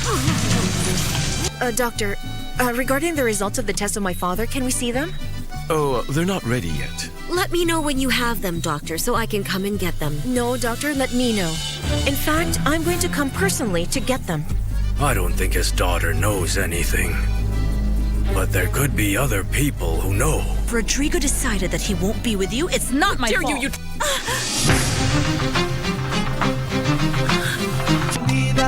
Las Bandidas. Polisi walipokuja kwako katoroka. Na ndio inafanya unanileta mahakama sababu we ni muishi. Utake jolekane. I want to report him. He's a thief. Yes, he is. Ama kwa bahati mbaya ama kwa bahati ghafla bin vu, kuna hao wajamaa wa kutembeshanga hizi makaratasi za atufatai. Ukampatia Sungura pesa ngapi? Nikampatia 800,000. 800,000. Exactly. Kwa Sungura. Cash money. Hapa unaona Sungura? Hakuna. Wewe, hiyo chura baya wewe iko nayo. Wewe iko hiyo pesa yote wapi ya? Mimi chura mbaya. Wewe chura baya kabisa. Na try. Mimi iko weka wewe ndani.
Welcome back. Good morning, Kenya continues. My name is Vivian Degwa. Now, the Kenyan Bankers Association, together with other players in the financial sector, are pushing a campaign on financial literacy. This particular campaign is in a bid to enhance the savings culture, or rather a savings culture in the country. In order to understand the savings situation at the moment in Kenya, I am joined by Joe Kirago, who is the Operations Director, Sibrin Kenya, as well as Lillian Kioko, the Regional Manager, Cooperative Bank. Mr. Joe and Madam Lillian, welcome to the program. Thank you. Thank you. All right, if we can just go directly into this particular campaign, what is the anchor of the campaign? All right, thank you. The anchor of the campaign, first of all, this campaign was launched on 8th of June this year by the Kenya Bankers Association. Of course, the Kenya Bankers Association was formed in 1962, and it's an umbrella body of the banking sector in Kenya, representing a total of about 60 million USD in the country. It leads the advocacy of growth in the banking sector, and this campaign is in the backdrop of another campaign that was held previously called Kachonjo, or Be Alert. So in this particular campaign, dubbed Banking Industry Financial Literacy Campaign for 2023, there are various aspects that the KBA and the industry, other players in the financial sector, plus other partners of KBA, like where I come from, Sibrin. We are running this campaign to ensure that there is enough advocacy out there, enough information out there to the public towards the campaign of promoting a saving culture. I think the backdrop of this is that the saving culture in Kenya is not very good, especially when you compare to the region. I will provide statistics thereafter to show that in the region, Kenya is lagging behind, and those are some of the reasons why this campaign started. Okay. Madam Lillian, why is savings important? Thank you for that question. It is very important to save, one, for an emergency. Two, there comes a time when you are stuck and you don't know where to run to. Maybe you had made an investment to buy a house, but you need that near money. It is also a cushion for comfort. When you have some money tucked in somewhere, you have the confidence of walking around, and if anything happens, you'll be fine. You can also lose your job and you did not have savings. For those people who are employed, it's always important to put a 6-month rent savings because anything can happen. You could lose your job. Health also can strike. You could suffer very huge medical bills and you have nowhere to run to. And again, savings can also be used for investments. People would want just to sell land and you could get an opportunity of buying that land cash instead of going for a loan. There are quick wins also of buying houses. You can run and put maybe an installment as you wait to pay the bigger chunk of the money. So it's always important to have that savings. For the people who are also planning to go for retirement, I guess we'll all want to live a life that we lived when we were working. So you don't retire to poverty, but you age gracefully. You can also save for your children's school fees. It will be very discouraging for kids when they're chased home because of lack of school fees, because you never manage to save. And again, the way the economy is, it's always good to cushion yourself. You never know what is going to happen anytime. Thank you. Right. How long is the campaign running? Is it a monthly thing? Is it a yearly campaign? How long is it running? All right, thank you. So this campaign is running for a year. So the way it's been dubbed 2023 campaign. There will be various topics within monthly that will be coming up on the various aspects of saving or financial literacy. So saving is just one of the big aspects, but there'll be various topics that will be coming through in this particular area. For example, when I just talk about saving, there are several anchors that Kenya Bank Association is pushing on the campaign this time. One of them is developing a plan, because when you're talking about savings, you have to develop a plan. Being a smart borrower. The other one is live within your means. Spend wisely. Monitor your spending. Make every shilling count and learn about money. Those are some of the pillars that the campaign is running on right now. It's running on a hashtag that's called Jijenge na Savings. That's the hashtag that is running on. Jijenge na Saving, or grow with savings. Yeah. You've mentioned that one of the pillars is having a plan, saving with a plan. And I have a question for you, Madam Lillian. Yes. One may be asking, when I'm saving my money, do I just need to keep my money aside, or do I need to have a goal? Say, should I be saving towards a car? Should I be saving towards my education or my children's education? Do I need to have a goal while saving, or should I just keep my money aside and just leave it there? It's only wise to set goals for savings. And in any activity that you undertake to do, there must be a goal. So you could be saving towards buying a house. You could be saving towards your children's education. You could also save for your retirement. You could also save for a trip, because you don't just wake up and go out.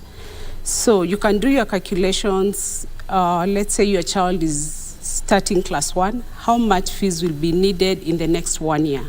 So you can break that down on a monthly basis.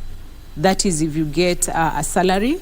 If you're in business, you can break it down even to a weekly, depending also on the earnings that you make. You can even do it on a daily basis. Let's say you are planning to do 30,000 by the end of the month, or 1 million by the end of the year. So break that down in maybe 12 months, in 6 months. So it's always important to ask yourself, what am I saving for, and what is the amount that I'll be required by maybe end of 5 years. If you're saving maybe for your pension, you're looking at your 30 years now. You don't retire at 50. Not everybody is going to retire at 60. Or don't retire at 40. So you can even start saving for your pension at 20 years, and you're asking yourself, what kind of life will I want to live at 40? So you can do your mathematics backwards and tell yourself, every month I'll be able to save 50,000 into my pension account.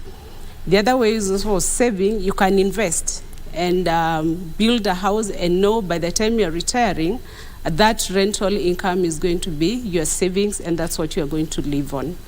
Yes. Yeah, you mentioned that one should start saving early, you know? Yes. Maybe from the age of 20 years, even earlier than that. Yes. But maybe there's someone who's watching us right now and they're wondering, what am I saving? I mean, I live hand to mouth.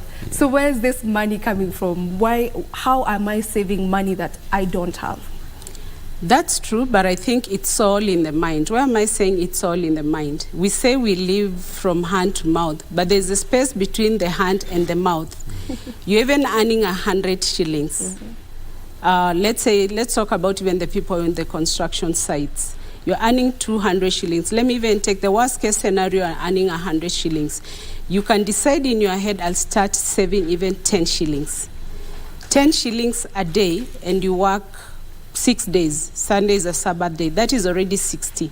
By the end of the month, you will have 240 shillings, which on normal circumstances, you would have thought it's a very hard thing to do.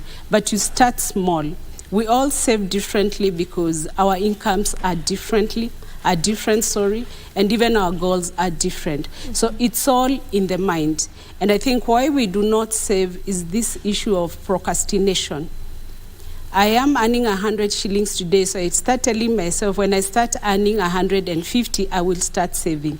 But by the time you're earning 150, the demands are even more than when you are earning 100 shillings. So you start small and you grow from there. And as I talk about that, it's also good when we teach our children and we inculcate in them the savings culture. There are accounts for children that they can start saving. You can take a piggy bank. A piggy bank is just a small container. They start putting in money there. So even as they go to school, and mostly when they're in high school, you tell them, I've given you 200 shillings. If you save 100 shillings, I'll double that. So you see from Form 1, you've already inculcated the culture of saving. So by the time this child is going even to university, they already know the meaning of savings. So even as parents, we are supposed to encourage our children and inculcate in them a saving culture. And it's always important to know there is a tomorrow. Because I think we want to live like today is the end of everything. There is a tomorrow. In case that construction stops, kids will have to eat, life will still continue, and you already spent the whole 100 shillings that you gained. So I believe we can all save. We only need to start small. And of course, it will be different for each person depending on your goals and depending with your income. Yeah, we need to think about tomorrow. Yes. As the youth, we live with we have a slogan, YOLO, you only live once. You only live once. Could this be the reason why the savings culture is not where it's supposed to be? You mentioned earlier that Kenyans are not saving enough. Yeah. What are the statistics, maybe? All right, yeah. I think it's true that, especially for the youth, you only live once. And when you look at even the numbers out there, you realize that the youth are the ones who are affected so much. The youth are not saving. And I think that's probably one of the reasons why our savings rate has gone down. When you look at the statistics, the national saving rate is a very good indicator of showing the economic health of a country. It indicates that the country is able to, has the ability to finance its own growth and develop its own needs. So an IMF report for 2019 shows that the sub-Saharan rate is about 17.8%. Tanzania, 19.2%. Uganda at 17.4%, and Kenya at 14.3%. That is 2019. You can already see that Kenya is below the other countries in the region. A World Bank report of 2021 shows that Tanzania was at 26.9%. Uganda at 18%, and Kenya at 12.4%. So you can see the gross domestic rate for Kenya is lower compared to the other region. I think right now, Uganda and Tanzania are already past the 20 mark, and we are not yet on the 20 mark. So it's a worrying trend, and this is one of the backdrops that probably led to this particular campaign happening. I know the outgoing governor, the governor who's the former governor, Dr. Patrick Njoroge, was very passionate about financial literacy. So when KBA talked to CBK, about coming up with this campaign, he was one of those people who really advocated for this. I think I had those sentiments from the KBA CEO, Dr. Habil Olaka, when the campaign was launched. So I think this is some of the backdrop of this campaign. that in Kenya we have a worrying trend. When you look at the 70s and the 80s, our mark was way above 20%, above 20. But right now we are below 20. And the other countries in the region are rising. So we need to worry. I think at this rate, Tanzania is really catching up on us. We've been saying we are the economic hub of the region. But if we don't watch this space of saving, we'll be overtaken by our counterparts in the region. What is the proper way of saving? There's this rule, 50, 30, 20 rule. Is that the way to go, or what other plan can you tell us about on how we should save our money? There's so many ways we can do our savings, and the 50, 30, 20 rule counts. That is where you allocate. The 50 should be your rent. You must pay your rent, your final obligations. Then the 30% that comes to the entertainment and the things that you have to do. But basically, we're not talking about the 50, 30, 20 rule. You can save in an account that is going to earn you interest. You can buy bonds. You can buy shares, and when you buy shares, you have the opportunity of enjoying dividends at the end of the year once the banks declare their dividends. From the savings account, you'll enjoy the interest.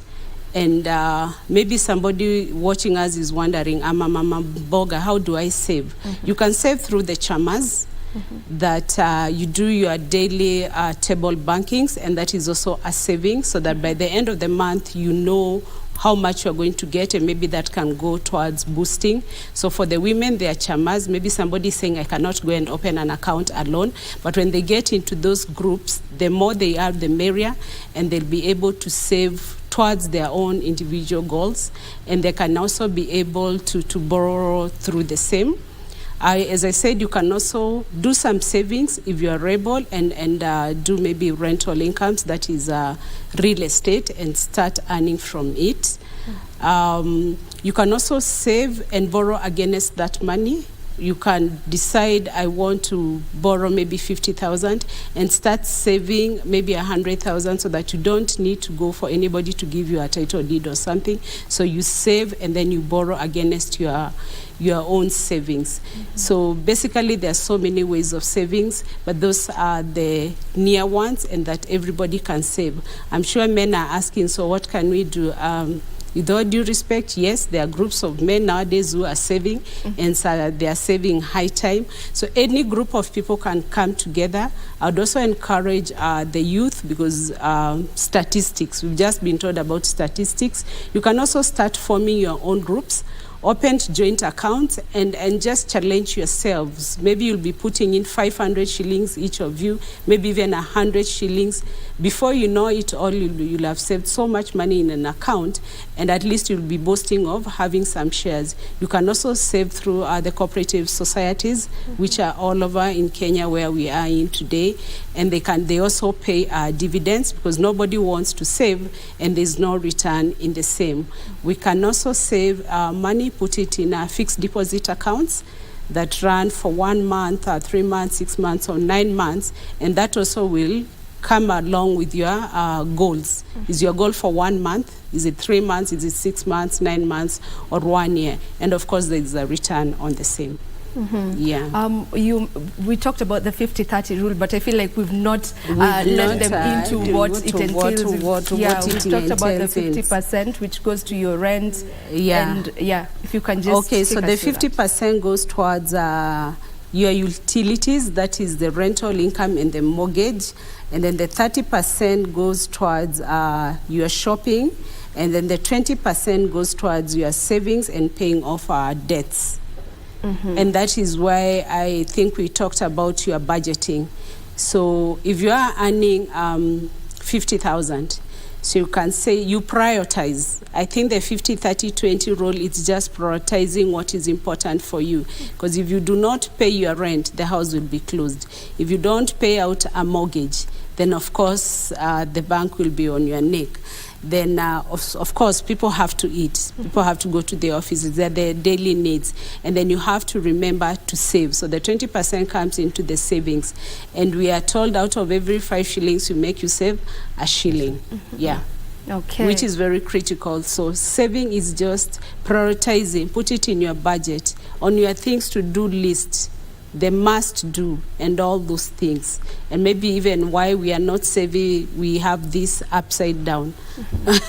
We start with eating out and those things that, those things we can do without, other than telling ourselves, I can eat out once in a month, and I save that money, because eating out is also expensive. Yeah. Maybe even for the people employed, maybe if you carry your packed lunch, you'll save yourself 1,000 shillings, maybe 500 shillings, and that now goes to the 20% of your savings. Yeah. So you have to be committed on it, and you just have to focus and prioritize on the same. Yeah. And maybe it's important to note the issue of prioritizing. The minute you get your money, put your savings aside first. Don't start using it alafu save save baadaye, because you'll realize, okay, maybe I'm running out, I won't be able to save this month. So the minute you get your money, just put the savings aside first before you get into, budgeting for everything else. Yeah. Mr. Joe, according to statistics, where exactly are Kenyans saving their money? All right. Just before I share the statistics, I think based on why I've stopped, there's a saying, there's a very common proverb which says that he who buys what he does not need is stealing from himself. It's a very interesting proverb, but if you're buying what you don't need, you're actually stealing from yourself, because you're stealing from your savings. Now, looking at the statistics and what Lynn was talking about, the various savings that are available, there was a research that was recently done by Strathmore University together with the Institute of Human Resource Management. It was released recently in June 2022. So in this research, shows that 24% of those who were interviewed, or those who went through the survey, 24% saved through SACCO, 20% through pension schemes, and then 15% through chamas and table banking. So what she was talking about, chamas and table banking are actually very active when it comes to especially the informal kind of savings. So 15% of that goes to chamas and table banking. Then 10% on banking services, the fixed deposits and the like. You can see chamas are way above the banking sector. Yeah. Then the money market funds, like where the insurance companies come in, and also banks also provide that, 10%. Pension through personal initiatives. There are other people who do pension, but not through their employment, where the employer is contributing and they're also contributing, but they all have their own initiatives at 5%. Shares at 5%. It's a worrying trend that the number of shares, people investing on shares, is really going down. That's a trend that is also worrying. Mobile money, 5%. Treasury bills and bond, 3%. So not so many people are investing on treasury bills and bonds, although the value that is going there is high, but the people investing there are not very many, and 3% others. Yeah. Don't you think the reason why we are not investing mainly on shares, the bills, the bonds, it's because maybe we don't know about it, like we don't have any literacy concerning it? Exactly. Literacy is very important. That's why this campaign is running, so that if people are aware, the available options that are there. People are available. There's a lot of information available to people that these are the advantages of going through this option or these options, and these are the various options that are available, and they are given more information on all these options, then I think we'll have more saving culture. Very interesting also when you look at the numbers in terms of financial literacy. Again, Tanzania is leading on that end. Okay. So a research again that was done by the Global Fund Literacy Survey. The saving culture is worrying. I mean the financial literacy level is worrying. In Kenya, it sits at 38%. With a population of 50 million, only 38% have that financial literacy information. When you look at it, Tanzania is at 40%. South Africa at 42%, and Uganda at 34%. So at least we're better than Uganda. But Tanzania, you can see, sitting at 40% and we are 38%. So again, it's a worrying trend that we need to worry about. Yeah. For someone who's seated at home and they would really love to get to know more about the bonds, the bills, the shares, but they have no idea whatsoever. They're wondering, where do I get this information? Okay. Where do they start? I think the first place is, I think you could talk to the financial investors that are out there. There are various financial investors that are out there. Talk to your banks as well. The banks will also give you that information because most people at least now have a bank account. I think the financial inclusion in this country has deepened quite a lot. Not yet there yet, but the banks are there to talk to them. There are various financial advisors that are out there, investment companies are out there. So the information is out there. I think also the public should also look out at various articles that are released by Central Bank, by Kenya Bank Association, and they're available on the public portals that provide all this information. Okay. Yeah. Okay. We'll take a short break right now. When we come back, we'll be talking more on this issue. We'll find out the difference between investments and savings. You do not want to miss that. We'll be back in a moment.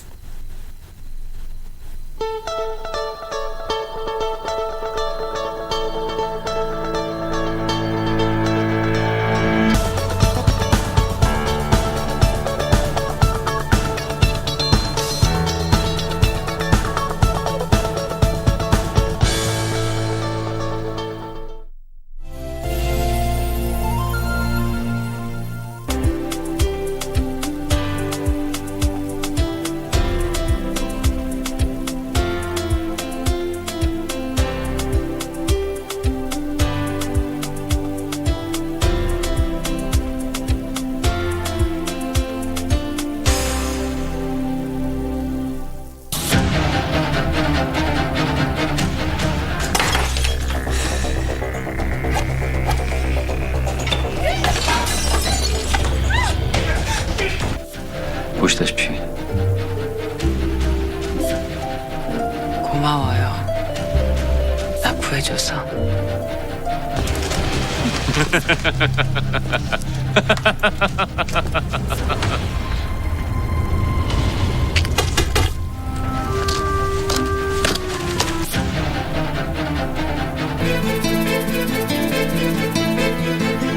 It was not supposed to go this far. Ulikuwa unataka ifike wapi?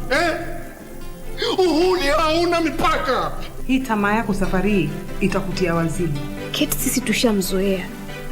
Lakini wewe mamangu, mimi hata sikujui tena. Hii nyumba itabadilika. Hamtanipeleka na gia yenu ya kipuzi kama mlivyomfanya binti yangu.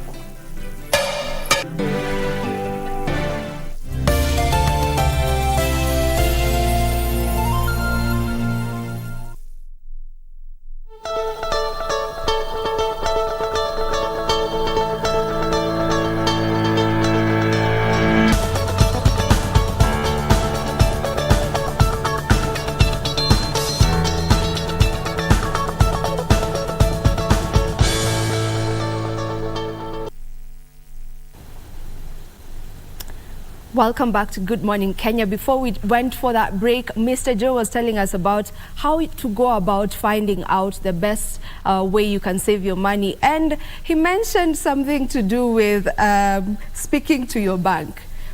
Lillian, I feel like for most Kenyans, we think that for you to go speak to your bank, you need to be a wealthy person. I mean, what is a common person just going to the bank to talk about when your savings are less than maybe 20,000 Kenyan shillings? Kindly tell us about that. Can anyone just come into the bank as long as they're banking there and ask for advice? Yeah. I tend to imagine where you're coming from, because everybody thinks to walk into a bank, you must be a millionaire, you must be in a suit, must be driving a car, but all that is a hoax. Anybody can walk into the bank, anyone. As long as you're above 18 years, you have your ID. Doesn't matter what business you're doing, as long as you're doing legal business. Financial advice is free. That's why bankers are employed to offer financial advice to anyone who needs it. So this morning I would want to encourage us, all of us, to walk into a bank, any nearest bank that is with you. You will get any advice that you are looking for. Ask any question, because again, if you do not ask, you'll never know. And even the Bible says we do not know because we do not ask. We do not have because we don't ask. So we need to ask this question. You are a better person asking than keeping quiet. And when you ask, you start living your dream. Certainly everybody has a dream, but again, not all of us have inherited property, but we are working and we can be taught about how to save, how to do the investments, how to start small and how to grow big, how to start from a mabati house to an apartment, and all that is offered free of charge. And then from walking to a bank, you realize there's so much more that you do not know, that if you knew, then you'll set better goals. And you'll also have some better management of your finances, other than just working and working, no goals, not knowing what to do. And sometimes even getting stuck, you'd want to improve on your business, you'd want to improve yourself, but you are stuck, and that's why the banks are there. So anybody, I encourage all of us to walk into any bank.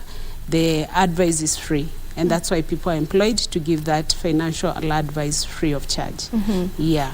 Would you say, Joe, it's better to, when saving, you would rather have like set goals in terms of the shorter ones, the short-term goals, the long-term goals, or you can just go winging it from the get-go, you start with the long-term goals? Definitely you must have a plan. A plan is important.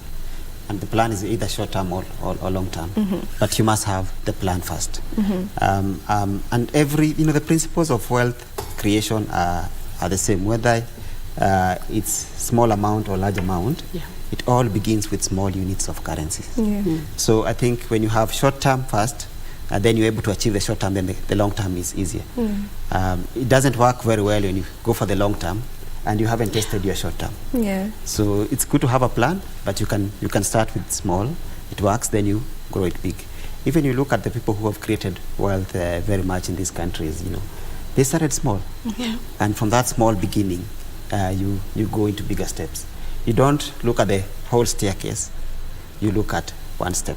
Then you go down the stairs. So are we saying that when it comes to money, dreaming big is different to when we're talking about other things? Because we are told, dream big, aim for the stars and all that. So you just can't start with dreaming big when it comes to money. You start by planning slowly by slowly, because I feel like if you set this big goal, money goal to yourself, and then you don't attain it, then you might get depressed and all that. So is that what we're saying?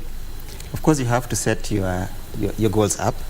You aim high, then of course you'll be somewhere. I think they say you aim for the moon. For the moon, then you can land on the stars. So it's okay to dream big, because that's your ultimate goal.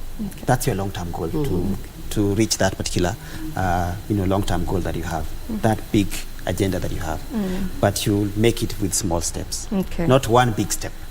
Or smaller steps. So you have the big goal, but you have smaller ways of getting to it. Or short, or what you call milestones to reach there. In my world of software engineering, we call it agile, where we're doing agile. All right. You have sprints. So you have sprints in agile. Let's talk about investments. One would say you'd rather invest than save, but what is the difference between investing and saving, and are you able to invest if you are not someone who saves? Okay. Investment and savings. There's a thin line, but for you to invest, you must have saved, because how do you invest without saving? And I think there's one very important thing that we've not mentioned: financial discipline.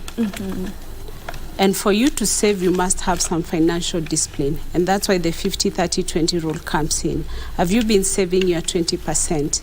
Because if I get my salary on 30th and I blow all of it and I say tomorrow it'll take care of itself, then I don't know where the investment where the investment will come to.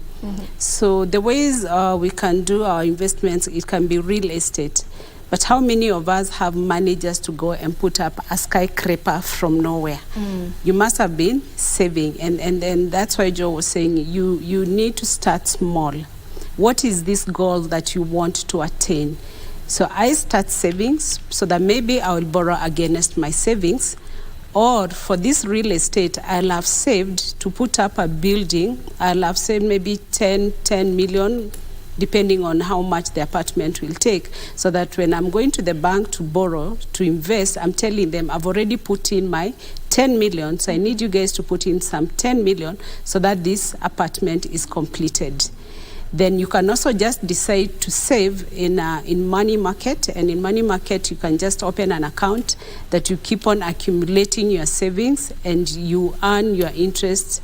You earn your interest as you save. Interest is earned on the savings that you've already put in the account. So that one practically you just want to be earning interest. You plow your interest out, then you continue saving on the principal. Interest is whatever you've earned on the principal amount that you've done. I'd also talked about shares.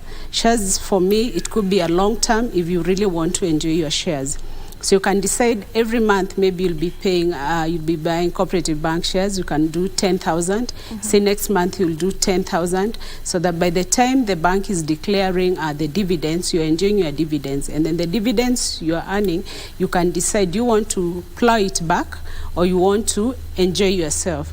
Because again, let's also not forget to reward ourselves. So this interest or the dividends we are earning is what can be used to reward yourself. Anybody wants to, I mean, it's a payback time for yourself. Then I've talked about money market, and then there's also the savings accounts where you can save with any banking institution, and you earn an interest. You can decide never to remove the money, and the money just stays there. So the line is very thin, but basically it all starts with savings so that you get to the next step. Yeah. They say that when you save your money, it's just seated in the bank. Sorry for saying this, because you're a banker. But there's this conversation where they say when you save your money, you cannot really create wealth through just saving and having your money in the bank. You need to find ways of diversifying and placing this money somewhere for you to be able to create wealth. How true is that statement? Creation of wealth comes in one, being very disciplined, and you have to do regular savings. And it will also touch on the goals that one wants. So you earn the money and save and invest smartly. So if you really want to do a wealth creation, you have to sacrifice for it. You have to be committed on doing it, and it will still touch on the goals. You are creating this wealth. You want to create it for what term? Is it a short-term goal? Is it a medium-term goal? Is it a long-term goal? For the pension can be a long-term one as long as you're employed and as long as you're in business. Doesn't mean when you're in business you cannot do your own pension. You can do it. So wealth creation comes in with a lot of sacrifice, a lot of discipline, and of course setting your goals and just ensuring you live by your word. And when they say money sits in the bank, no money sits in the bank, because you earn interest depending on the kind of an account that you have opened. And are you also a smart saver? Because smart savers will come in and ask, if I save for 6 months, what interest am I also going to get? And again, as you walk to the bank, also ask, I want to earn interest. What account is good for me to earn whatever interest you'll be looking for? So that's why I said, walk into the bank. There's so much that people don't know. You see now, people have that conception of my money is lying in the bank. But it's good for you to go and ask in the bank, why is my money lying here? I need to be paid some interest. Okay. And there are interest earning accounts. Yeah, so still I encourage all of us to walk into a bank and ask these questions. After all, the money is yours. Yeah. Yeah, and sometimes it doesn't just lie there. That money you can use it to borrow against it. So it will not be lying there. It's still your money, but the bank will use it as collateral to give you some money to go and do your business. Okay. Yeah. Joe, they say that wealth creation is a skill. How true is that? And how do we gain this skill for us to be wealthy? I think, yeah, it's a skill, yes, because you have to follow certain principles. You must have that discipline that she's talked about. So you must have that discipline within yourself that you must be able to save. You must follow those rules of saving. But most important is that the financial literacy begins at home. The same way, the saving culture begins at home. So you learn that skill from when you are young. And you'll find that most people who have been able to save, they learned it from way too early. And that's why we are saying the youth in this country, we need to inculcate this culture of saving to them a lot, because they are not saving. Probably the dynamics have changed a bit, but we need to go back and instill this discipline of saving at whatever levels, whether it's where they are working, whether it's a religious organization, whatever institutions where they are, within their own forums, because we also have to talk to them within their own forums. So it's an art, yes, but you have to begin early, learn the discipline, learn the rules. You know, what we're talking about, the 50-30-20, you know, you have to know how to budget that. So you have to know how to budget your money to be able to do that. You have to know how to save smartly. But coming back to the issue, you're talking about the money sitting in the bank. The banks now have so many products that they are providing. You can even save, you know, starting even from 50 shillings. There are certain products that the banks are providing that even from 50 shillings that you've deposited, you start earning some interest. So that money sitting in the bank is not sitting idle, because they normally say that a penny saved is worth two. And of course, after taxes, yeah?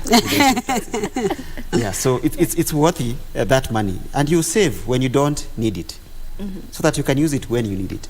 So even if you're sitting at the bank, you know, it's money that you put aside that when you'll need it, you will actually use it. Yeah.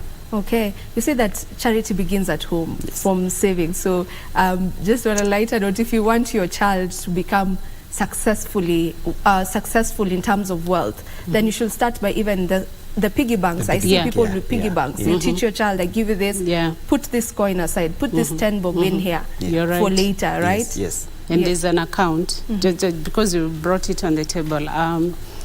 Like in a cooperative bank, we have an account called a Jumbo Junior account.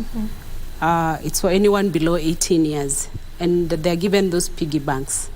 So since we've said we are starting from home, we always tell this child that when they're going to buy their sweets and everything, if it's 2 shillings, put a shilling inside here. So that child will grow knowing I put a shilling there. And you open an account, which is free to open that account. And when you're going to empty the piggy bank, ensure you go with that child. So that child will grow not scared of going to the bank, because they've been going to the bank. So after 18, when they're getting to go to the universities or colleges, they graduate into an account called IR account. So you see, because we started from the Jumbo Junior account, now we're graduating them to the IR account that they'll run up to about 35 years. So even when they're in campus, they remember they have an account. And maybe what I would say to the parents here, don't put that money in an account once they go to the university. And you have an agreement of how much is your expenditure for a month. So put all the money inside that account. Why? That child will know I can only go to the bank, and if I go to the ATM, there are charges. So they also get to plan themselves. In the work of planning themselves, they also learn how to start saving, because that account always must have some money. So by the time they are leaving college to start opening the other accounts, the business accounts, they've already known how to manage accounts, which most of us at an older age, we are still getting scared of going to the bank or even owning an account. So that is very critical for us.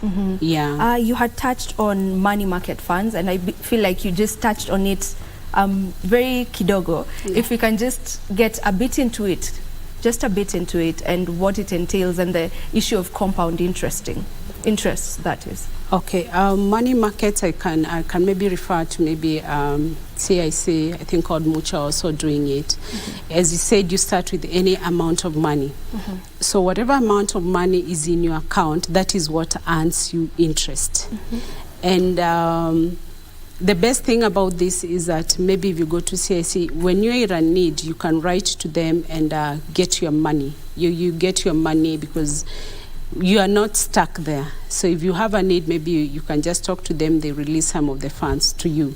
But you see, it's better that money being in the money market than being in your house, where you'll always pick it up in case of anything. So by the time you start doing an email and all that, you may think, let me get some money from elsewhere other than waiting for the 2 days. So it also institutes the culture of savings, and of course, you'll earn the interest out of it. So the interest is calculated on the monies that they're in the account. Okay. Yeah, and maybe not just people hearing about money market, they would want to develop some cold feet. We also have good savings accounts in the banks, like a cooperative bank. We have an Ekima account where you withdraw money on a quarterly basis. So that one really disciplines you, and it can come in through the short-term goals, because you can only withdraw after 3 months. But that does not make you get stranded when you need your money. You can still walk into a branch and explain yourself that you need some funds, and the funds will be released to you. Right. Yeah. For this campaign, Mr. Joe, what is the end goal of the campaign? So the end goal is, of course, after the campaign, there will be a research that will be done to see has that trend changed. You know, like we say, that trend is worrying. So it's a continuous campaign that is going on to ensure that the saving culture is there. There will be other topics that will be coming up on the financial literacy. Savings is just one of them. So the end goal, is to ensure that the public is able to save more. The public can be able to put more money on the different options that are available there for savings. Yeah. How does one go about putting together a financial plan, a proper and working financial plan?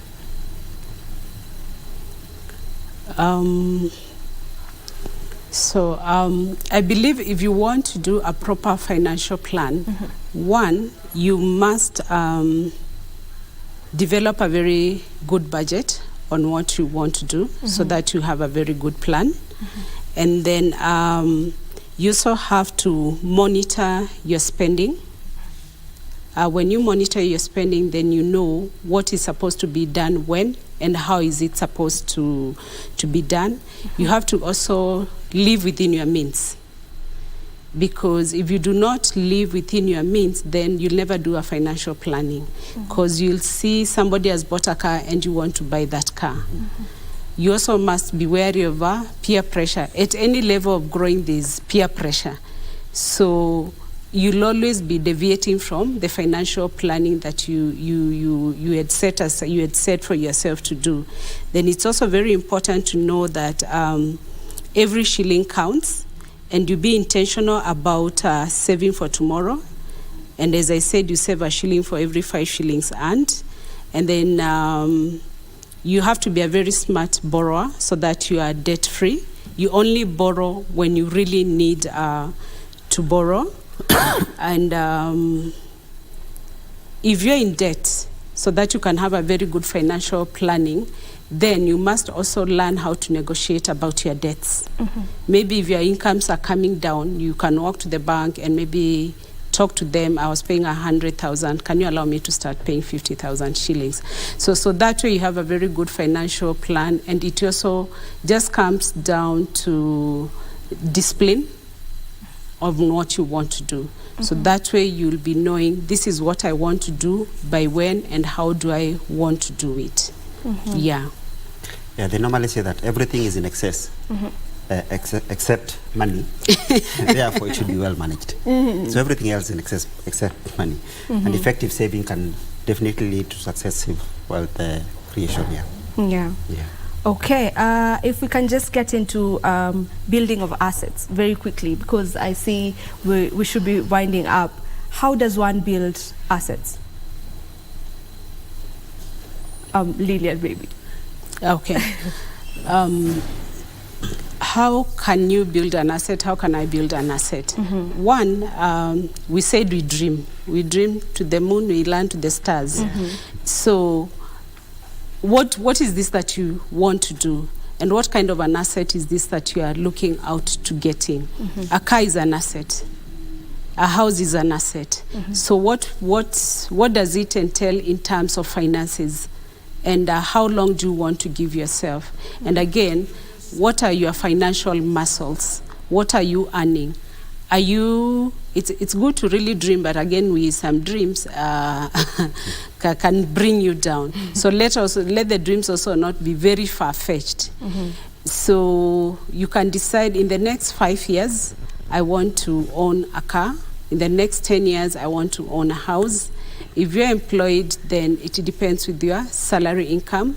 If you're in business, then it depends with how much savings that you can start doing. And again, it's all about planning. So you've said in 10 years. So what are you going to do in these 10 years? I want to go to the bank and I want to do a borrowing. Then you start early and go to the bank. Tell them I'll be needing 10 million. Then the bank will tell you we need 20% of your total contribution. Then you start saving on the 20%. So that when you walk in the bank, you already have your 20%. And of course, the other things that will be needed. So and then you plan yourself in the next 10 years, this is the kind of loan I'll be paying, and I'll have owned a house in those years because I'll have finished and paying my mortgage, and the house now will be mine. If it's a car, maybe in 2 years I would want to own a car.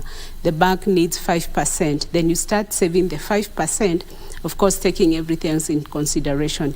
If you want to do it on your own, which is also okay, then what kind of a car can you afford? Is it 800? Is it 1.2? Is it 7 million? Then now you can start saving that. And maybe you can also start some diversification on the business that you are doing. Maybe if one does not support fully in attaining my goal, then I have a fallback on the other one that I'll be doing. So it's about setting your goals, knowing where you are and where you want to get and by when. Yeah. There's another money saying that says that money is attracted and it is not pursued. How do we attract this money? All right. Yeah, it's a very interesting proverb, yeah?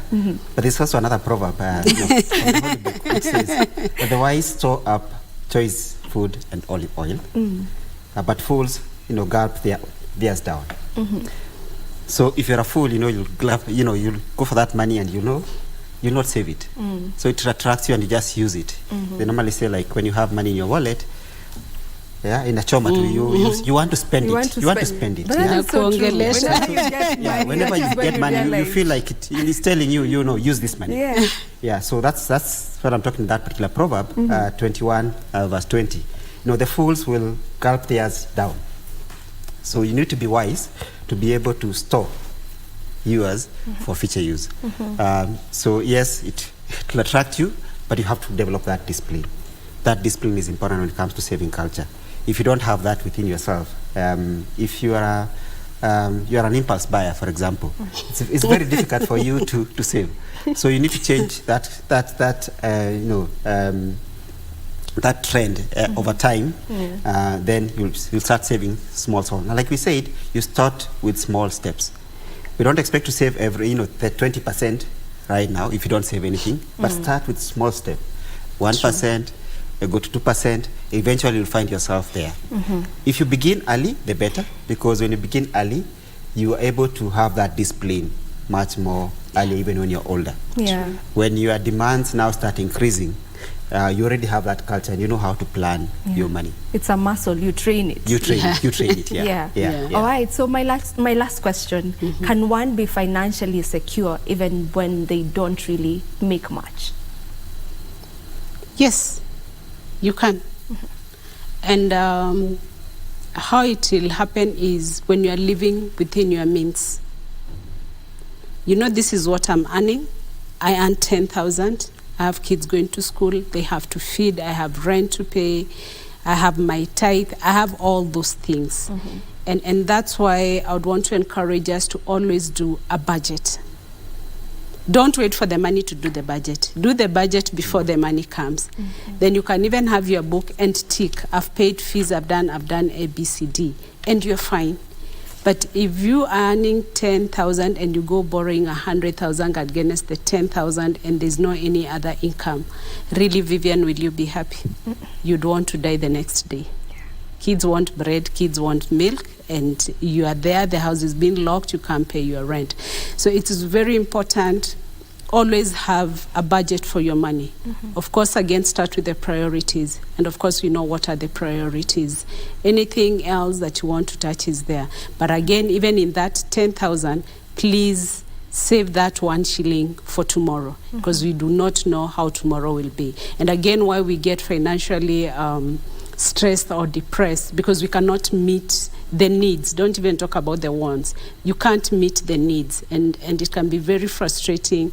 You cannot even feed yourself. So the story becomes very different. So if you live within your means and you do the right budgeting, prioritize your things, and every month just tick what you're supposed to do, then you'll be fine. Of course, there's peer pressure, but yeah, you can just decide, you see what you want to see, you hear what you want to hear, and you move on with your life. There'll come a rainy day when dividends are paid if you had saved, and you'll go and have fun. Yeah. Sure. Yeah. Any last words, maybe, Mr. Joe, that maybe you wanted to put across that I didn't prompt the question? Yeah, probably I'll just wrap it up by saying, don't save what is left after spending, but spend what is left after saving. You know, you need to invest that. Because I think most people, they save after you spend everything, that's when you come to saving. But if you put saving as a priority, then it's within your budget, then you'll find that you are spending after you've saved. If you change, you invest that particular principle, then you'll be able to save. Yeah. Excellent. Last words, parting shots? Let's save. You'll always be happy when you save and you look behind. It's never easy. It's a sacrifice, but a sacrifice with a reward. Start small and grow big. Okay. Walk into banks and ask for this financial advice. It is free of charge. Thank you. All right. Thank you so much for coming through and for engaging us in this conversation. Now, the main thing that has come out of this conversation is that you are supposed to be an intentional saver. Save your money. And the other thing, tuache kuogopa kuingia banks. Ingia kwa bank, uliza advice on whatever it is that you want. Right now, we're going to be taking a short break, but remember there is a link that is expected from State House where President William Ruto is having bilateral talks with a visiting Iranian president. We'll be having more on that.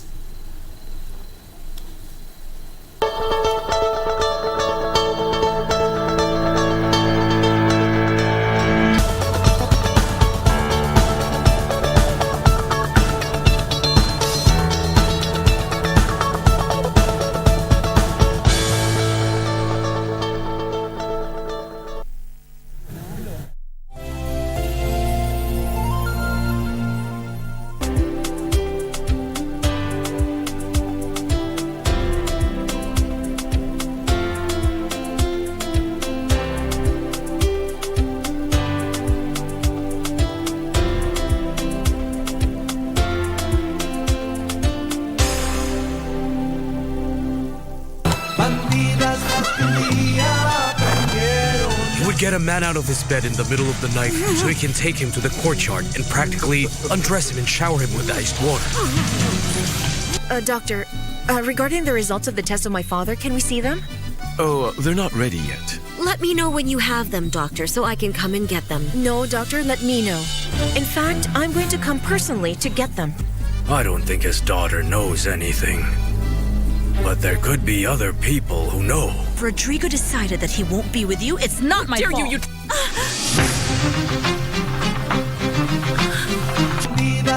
Las Malditas. Polisi walipokuja kwako katoroka,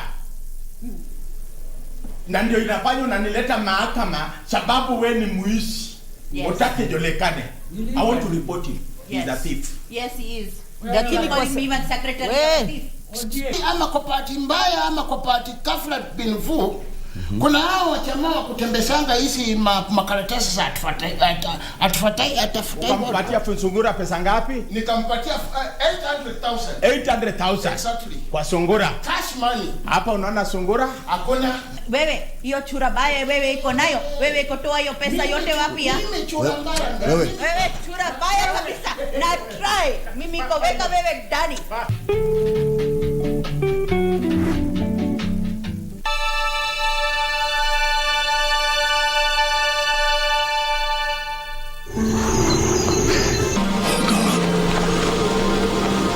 Give me the strength to do what I must. Abraham, do not harm your child. For now I know that you fear God, seeing that you've not withheld your son, your beloved son.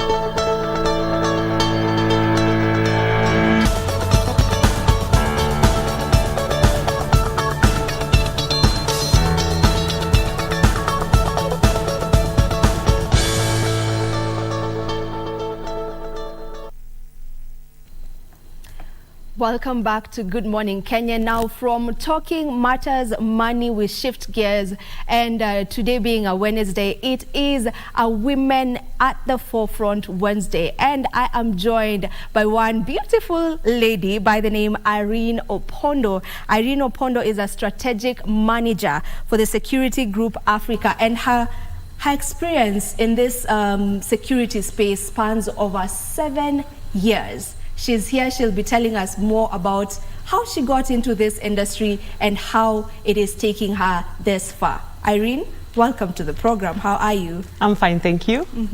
Thank you very much. It's actually a great privilege to be here. So maybe just to walk you through who Irene is. Irene is a mentor. Irene is a coach. Irene is a team leader. Irene is this leader who is passionate about building personnel, helping them realize their optimal capacity. Irene is passionate about technology and the involvement of technology in streamlining workflows across diverse industries, security space being one of those. Irene is passionate about building relationships that last, building relationships and maintaining them and managing those. Irene is a mother, so that's pretty much who Irene is in a nutshell. All right. Yes. Where did this all begin? Just take us to where this career woman, you becoming this career woman, began. So my journey is an interesting one. I started off in 2007 as an entry-level sales executive in a firm that dealt in data, provision of data solutions, connectivity, and the likes, and scaled up gradually through determination, hard work, and having a very clear vision. It's important to note that I am passionate about technology. So largely my experience spreads across the technology space. So data, then I moved to an organization that dealt with software development, that is building websites and online payment gateways. That is still technology space, but just business development, revenue generation, growth of market share. That was my space. And I moved forth, still within technology, to an organization that dealt with geospatial technology, an international firm that dealt with geospatial technology. And then on next now was security space. So I joined in security space. All these roles, the previous 2 roles were management roles where I had to mentor, to lead teams, to work closely with teams. The next role now was security. That was when I joined the security space. Of course, still revenue generation, business development. I grew, went on into direct mentorship, mentoring teams, working with teams, helping teams realize individual goals and ultimately aligning these goals to the organizational goals. And then I now joined my current organization, where I head the sales and marketing division. So I'm in charge of ensuring that we are on track in as far as market share growth is concerned, in as far as driving the revenue is concerned, in as far as making sure the team is aligned and in sync with the other teams within the organization and are all working towards achieving the overall organizational goals. Yeah. How difficult or easy has this journey been for you? You know, you've done so much. So just, have you experienced any challenges along the way, or has it just come easily for you? No, we wouldn't say it has come easily, but the one thing that has worked is having a clear focus, having a clear vision of what you want to achieve, finding out what is this one thing that you're passionate about. So for me, my passion is largely in technology. So then now trying to gain as much knowledge as you possibly can across industries and trying to see how technology can be embraced to improve processes, to improve systems across diverse industries and spaces. So for one, it's you have to be focused, you have to know what you want to achieve, you have to have the intrinsic motivation and determination to achieve your goals regardless of the challenges that you're facing as you walk the journey. Yeah. Well, you've talked about achieving so much. So what has been your greatest achievement this far? So my greatest achievement this far, mentioning that I started off in the year 2007, and I started off as an entry-level sales executive. I moved forth to a business development manager. There's a link at State. وزارت امور خارجه جمهوری اسلامی ایران به امضا خواهد رسید.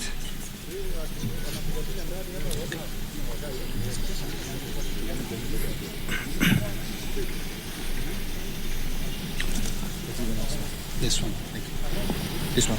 The understanding between the Minister of Information, Communication and Digital Economy, Housing Public Kenya, and the Minister of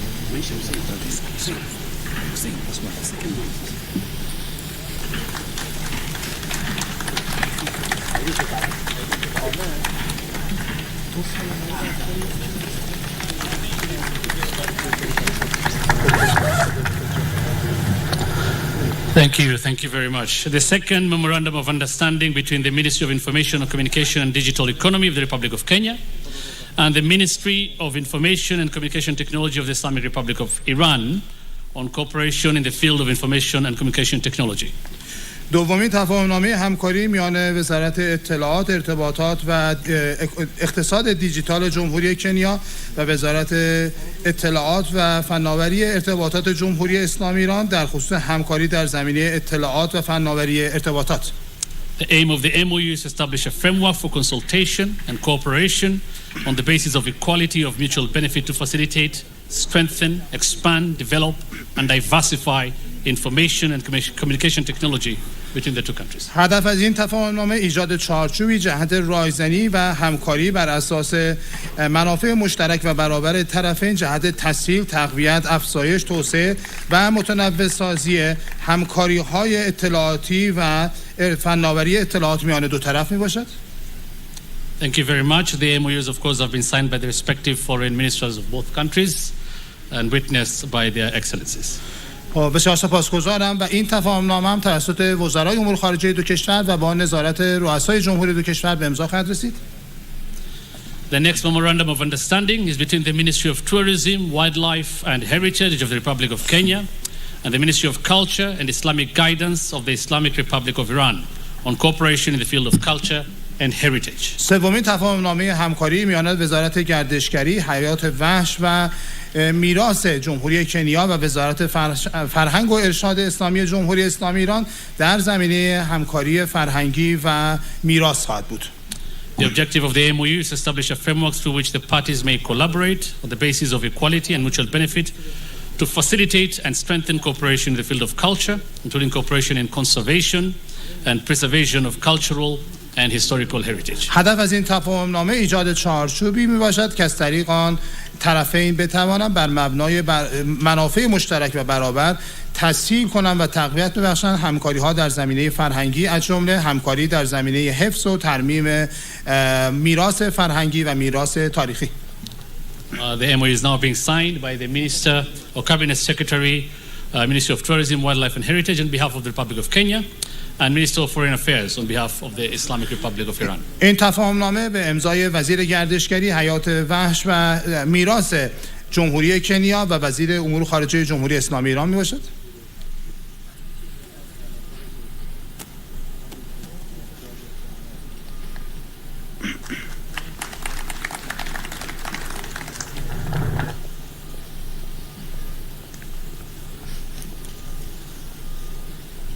Thank you very much. The fourth MOU is between the Ministry of Mining, Blue Economy and Maritime Affairs of the Republic of Kenya and the Ministry of Agriculture, Jihad of the Islamic Republic of Iran on cooperation in the fisheries sector. چهارمین تفاهمنامه همکاری میان وزارت معدن، اقتصاد آبی و امور دریایی جمهوری کنیا و وزارت جهاد کشاورزی جمهوری اسلامی ایران در زمینه همکاری در بخش شیلات میباشد. The objective of the MOU is to set principles and means of implementation on the areas of cooperation between the Islamic Republic of Iran and Kenya in the field of fisheries and aquaculture to enhance the productivity of the blue economy and more specifically catalyze the local fishing industry. هدف از این امضای این تفاهمنامه ایجاد اصول و ابزارهای جهت اجرای در حوزه‌های همکاری میان جمهوری اسلامی ایران و جمهوری کنیا در زمینه شیلات و آبزی پروری با هدف تقویت تولید اقتصاد آبی و ایجاد و کاتالیز کردن صنعت ماهیگیری داخلی و بومی میباشد. And that MOU of course has been signed by the Cabinet Secretary, Ministry of Mining, Blue Economy and Maritime Affairs of the Republic of Kenya and Minister of Foreign Affairs on behalf of the Islamic Republic of Iran. این تفاهمنامه نیز به امضای وزیر معدن، اقتصاد آبی و امور دریایی جمهوری کنیا و وزیر امور خارجه جمهوری اسلامی ایران میرسد.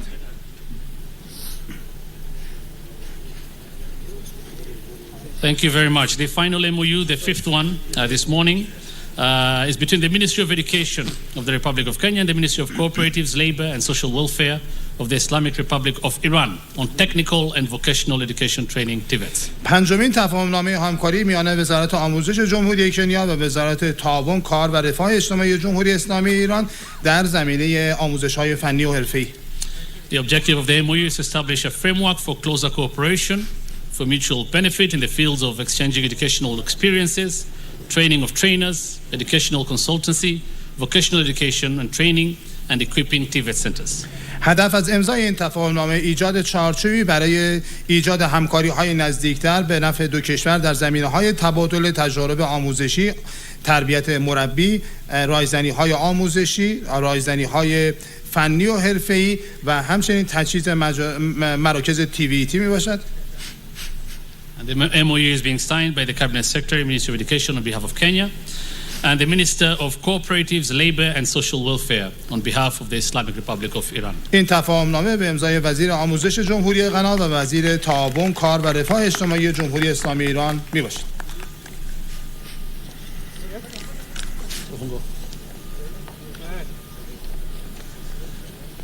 Thank you.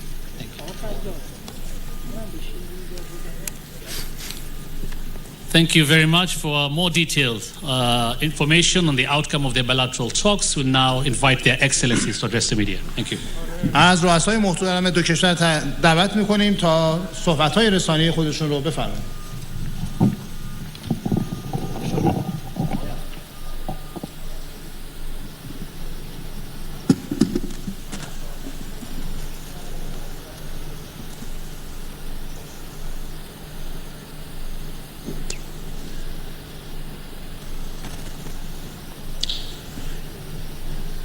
Your Excellency, Dr. Ibrahim Raisi, President of Iran, honorable members of your delegation, distinguished guests, ministers present, good morning. I take this opportunity once again to express on behalf of the people, the government of the Republic of Kenya, our gratitude to His Excellency President Ibrahim Raisi and his delegation for honoring us with a visit, his first ever to Africa and the first stop on his tour to our continent. It is a special privilege to host President Raisi in Nairobi, and his presence is testimony to the strong ties between Kenya and Iran.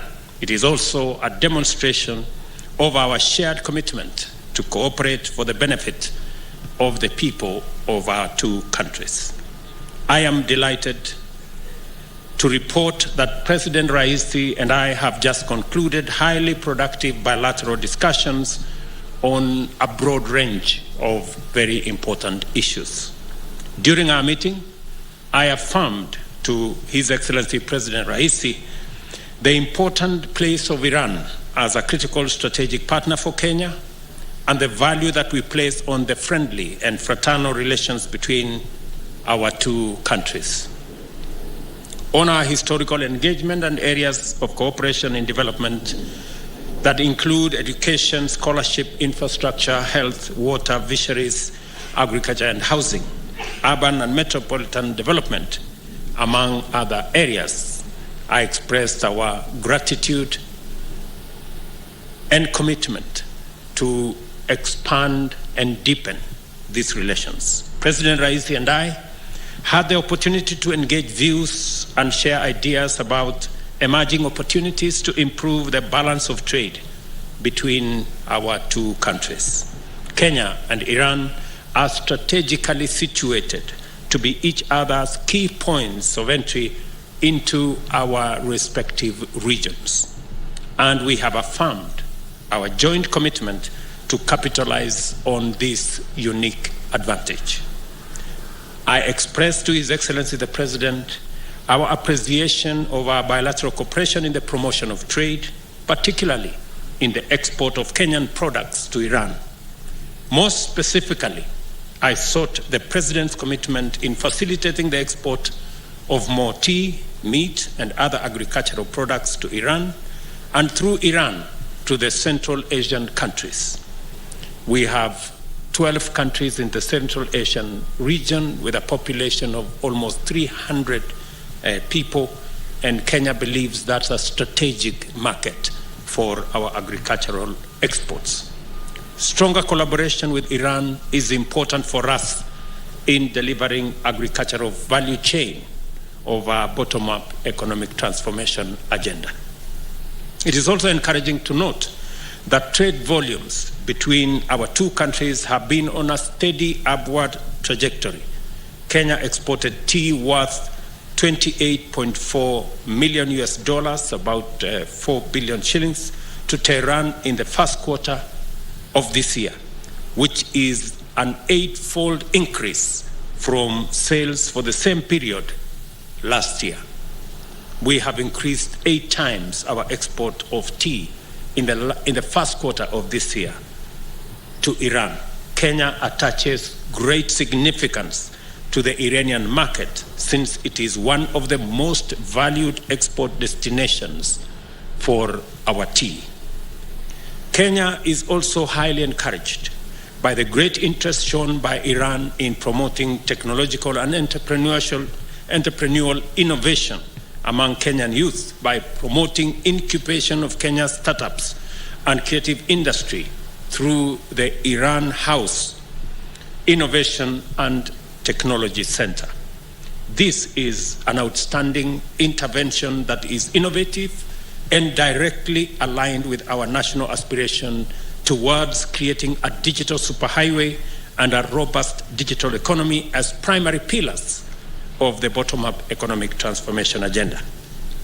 As a global innovation powerhouse, Iran has made significant progress in the development and deployment of modern technologies in key industries such as agriculture, manufacturing, and telecommunication. I have therefore invited wider and deeper collaboration in these and other critical sectors in the interest of our shared socio-economic development objectives. Similarly, His Excellency the President and I noted that Iran is already an important partner in Kenya's health services sector and maintains 2 health centers in Nairobi to actualize the universal health objective of our administration, which is a critical pillar of our agenda. We continue to invite and learn from the expertise of countries like Iran, which has achieved a great degree of advancement in medicine and modern medical technology. I have also expressed our commitment to His Excellency that in this year's budget, we have eliminated taxes on the manufacture of medical equipment and pharmaceutical products, and Iran should take advantage of that opportunity and set up industry in Kenya.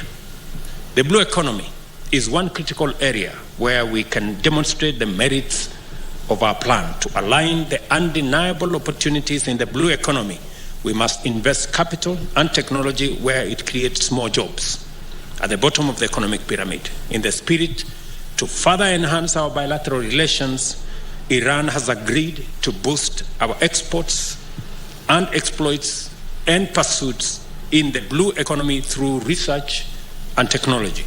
Iran is a maritime nation with strong fishing industry. On its part, Kenya has established a dedicated ministry to exclusively deal with the blue economy. I am very happy that this morning we have signed an MOU that will give us the necessary frame for us to tap into our blue economy resources that are underdeveloped in Kenya and benefit from the experience of our Iranian counterparts, because we have taken the decision that we will do more in the fishing area by exploiting our own resources rather than importing those resources from elsewhere. At the same time, I affirmed the government's steadfast commitment to fostering and protecting all investments in the country, both domestic and foreign, through the fair, consistent, and effective application of the rule of law. I have therefore reiterated to President Raisi that Kenya remains open and committed to receiving and hosting Iranian investors and business people and providing them with a conducive business atmosphere across the country. His Excellency President Raisi conveyed to me information that will be good news for stakeholders in our mechanical and automotive sector, including dealers, engineers, technicians, and other workers. Iran's intention to set up a motor vehicle assembly plant in Mombasa to manufacture an indigenous Iranian vehicle that has now been given the Kiswahili name Kifaru, meaning rhino. And I hope it will be a tough one, Your Excellency. I am confident that the project is unstoppable, as this name suggests. This highly productive visit has been an excellent opportunity for us to renew and reaffirm the strong bonds of friendship and solidarity between the governments and people of Kenya and Iran. Today, President Raisi and I have witnessed the signing of 5 memoranda of understanding on cooperation in information, communication and technology, fisheries, animal health and livestock products, and investment promotion. These memoranda will enhance and further deepen our bilateral relations for sustainable growth and development between our two countries. Once again, Mr. President, I thank you for the tremendous honor for this visit and for the opportunity it has afforded us to undertake fruitful bilateral engagements. Kenya remains committed to advancing and enhancing further engagement with Iran, and our shared commitment to pursue the greater prosperity of our people, of our countries, and of our regions. Thank you very much. God bless Iran and God bless Kenya. Welcome, Your Excellency.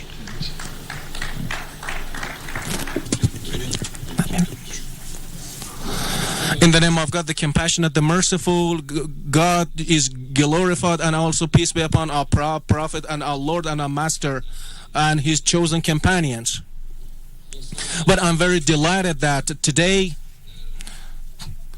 that in African continent and in the friendly country of Kenya, I'm here in this country and in Kenya, in the friendly country of Kenya, and here, and to the government and the people of Kenya and all on the people of Africa, I would like to say hello and express my greetings, and also I would like to extend my hands to all the governments, to the governments of the African continent, and I would like to press their hands warmly, and also the cooperation of the Islamic Republic of Iran with African continent and with Kenya, which it has historical ties. Our relation with it dates back to. We believe that such relations between two nations of Iran and Kenya could be strengthened on a daily basis, day by day. African continent is a continent of capacities and opportunities. It has great capacities. There are great capacities in this continent. Our perspective in the Islamic Republic of Iran to Africa is the continent of countries with capacities, talented workforce, great spiritual and material deposit and resources, great natural resources and mineral resources as well. Our perspective toward Africa is our perspective toward our friendly country of Kenya.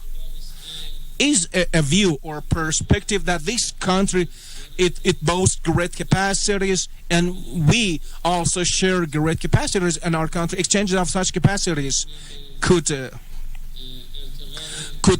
contribute to enhancement of our bilateral relations. We with the blessing of the Islamic Republic and with the blessing of the blood of invaluable martyrs, and also with the blessing of the guidance of our learned supreme leader, our country, despite all the threats and sanctions of the adversaries, we have managed to register advances in different fields. And today, Iran, we should call Iran a technology based on advancing Islamic Iran in different fields. We have managed to overcome threats and sanctions, and also we have to upgrade our status in different fields, in different economy, science and technology fields, and we are ready to declare our readiness to share our experience with Kenya and it's the dear people of Kenya. We have a wealth of experience in the field of economy and science and technology. Today, in the field of petrochemical products, in agriculture, and also in science and technology, we have we have wealth of experience, which could be great candidates and nomination for cooperation. One is the health. While health and medical equipment could be a fertile ground for cooperation in terms of pharmaceutical and medical equipment, we could have cooperation with each other in the field of agriculture and fisheries. We could establish reproductive cooperation. In other business fields, as the president has correctly pointed out, now noted in his speeches, we could have cooperation in other business fields, and we believe that our cooperation and won't be restricted to our own two countries. While the Islamic Republic of Iran is in relation with the Persian Gulf countries, with the Central Asian countries, Kenya has had relation with Eastern countries. It's not just a bilateral relations here. Also, there are grounds for relation with different African countries are provided here. It's a better groundwork. The volume of trade between two countries is not an acceptable level. None of us is satisfied with the current volume of trade and the current economic exchange between countries. The target that we have set that in the first step, it should be multiplied by 10, a tenfold increase in comparison to current volume of trade and current economic and trade exchange. And the second step, it should be 20 and 30. It should be multiplied by 20 and 30. In the short period of time, we have managed to increase it by 8-fold. I'm sure that there is every possibility with the determination of two countries that the current economic relation between and trade countries could be dramatically increased and upgraded to an acceptable level. Our experience in terms of science and technology, which has led to institution of Iran House of Innovation and Technology, is our technological based cooperation. We'll take this to the next level of cooperation. It's another field for cooperation between countries. In terms of agriculture and also extraterritorial cultivation, definitely we could have a solid relation with each other. We could have an effective relation with each other in order to contribute and to the growth of agricultural products. Africa is a great platform for Iranian products. Today, African countries and our fraternal country of Kenya, they registered our enthusiasm and their willingness for having relation with Iran, and their Iranian products in different fields could be made available in Kenya and find their own markets. And I'm sure that the president has created this atmosphere and this groundwork, and this visit, which is a turning point in the development of relation between two countries, could create the market, could further create markets for Iranian products in Kenya and by extension and in the east of Africa. I'm sure there are possibilities for that. We welcome with the development of relation between Iran and Kenya. We greatly welcome such a development of relation, and with the talks and exchange of notes that we had with the president, with the meeting earlier today, we registered the determination and resolve of both countries for expansion of economic and trade cooperation, political cooperation, cultural cooperation between two countries. And I hope that the authorities and the relevant authorities and officials in both countries could exercise a lot of effort in order to provide the groundwork for further cooperation of relation between two countries, which also could lead to development of regional cooperation to those regions that Iran has access to, and also those regions that Kenya has access to. I hope that this could lead to development of regional cooperation and ultimately to development of international cooperation and adoption of shared position in defense of human rights. Our positions in combating corruption, our shared position in combating narcotics. These are the fields of cooperation that we could have at an international level. And today, what we want for development and relation, what we want for the relation and development relation between two countries and two governments is absolutely, we don't see any barriers to development of relation between two countries and two nations, and believe that there are no insurmountable barriers for development and expansion of our relations. And I'm sure this could be a right groundwork for expansion in other different fields. At the conclusion, I really would like to express my gratitude to the hospitality accorded to us by the President and by extension the government of the Republic of Kenya. I hope that this visit could be a turning point in development of relation, and also we could have the President of the Republic of Kenya in Tehran, so could take this relation to the next level. Once again, I would like to express my gratitude to the noble and dear people of Kenya, and also by extension the people of Africa. I really would like to express my greetings to all of you, and I would like to salute you. I hope that on a daily basis we see the strengthening and expansion of the relation between the people of Africa and the people of Kenya. We hope to see and also could take it to an acceptable level. I would like to thank you all.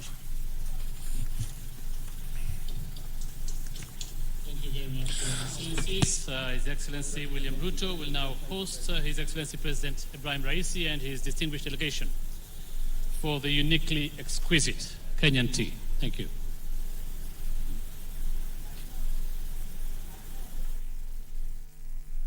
That marks the end of that function live from State House here in Nairobi. The visiting head of state Iran, President Ibrahim Raisi, visiting here for the first time, saying that this is the first time he's visiting Africa, and indeed the first time he's setting his foot here in Kenya. 5 bilateral trade agreements and MOUs have been signed in State House Nairobi. We'll give you more details in our subsequent programming.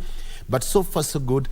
A lot of things have been happening there. Remember, the head of state was supposed to visit yesterday, but that was cancelled until today when that function is happening. A lot of people are present there, including Deputy President Rigathi Gachagua, Prime Cabinet Secretary, that is Musalia Mudavadi, a host of other cabinet secretaries and dignitaries from Iran and Kenya.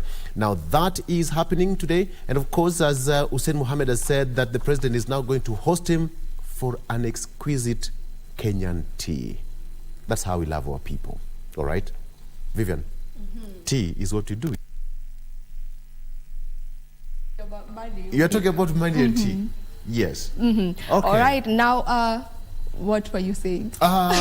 When you see Kenya and Iran signing bilateral trades, and for example, you're talking money literacy, financial literacy, I'm just wondering, at the end of the day, when, for example, you can come in as a nation, we are at a very precarious situation as individuals. How do we, as a nation, now start to manage our finances pretty well so that at the end of the day, we don't feel like everything is floating away from us, but we just maintain whatever we have? Maybe that's our guest can answer that. Yeah.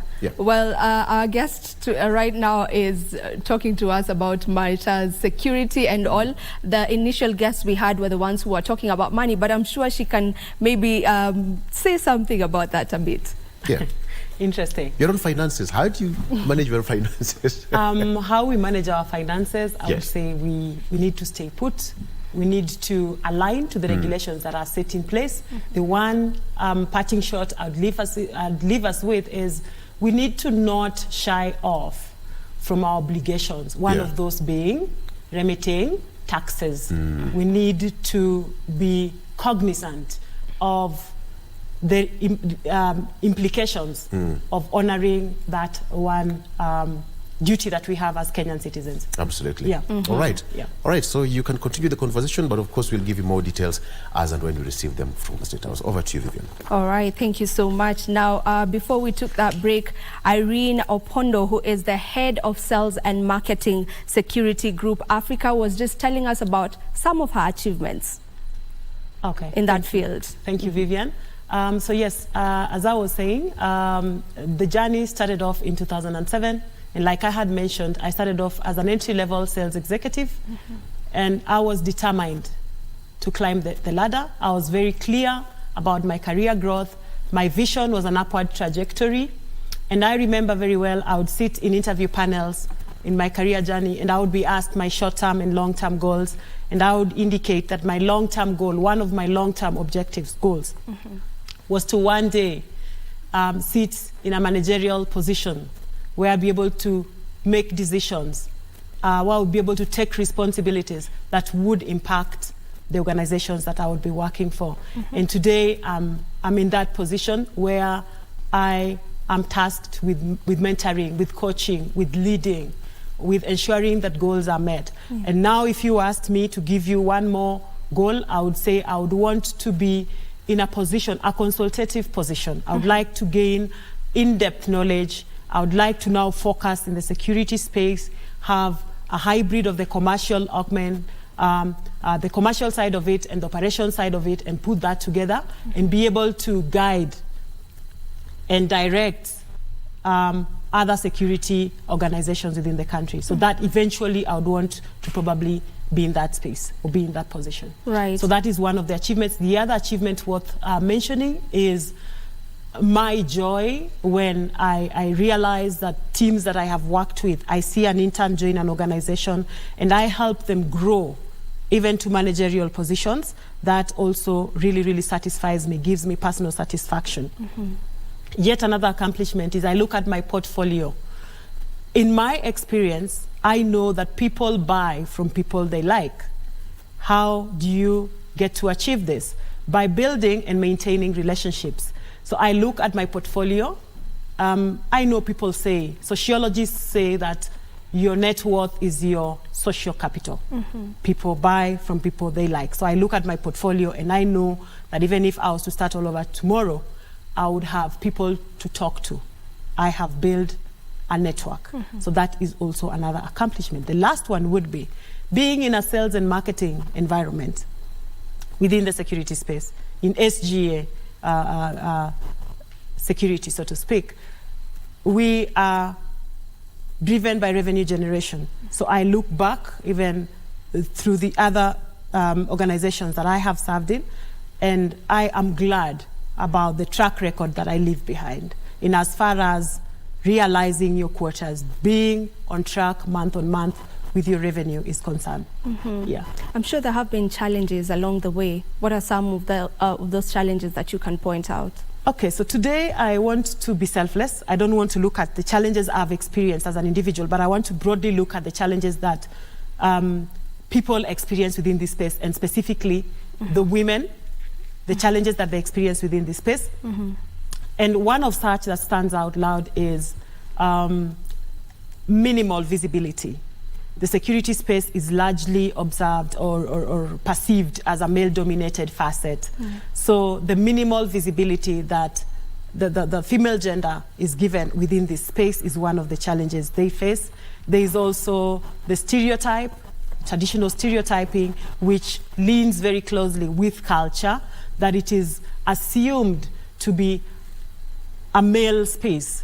Like looking 20 years back, the perception we have of a security officer, for instance, is a robust masculine man standing at a door somewhere with a baton and with arms crossed and stuff like that. But we have evolved and things have changed. So with that stereotype and that cultural setup, I think those are the challenges that the female gender face within this space.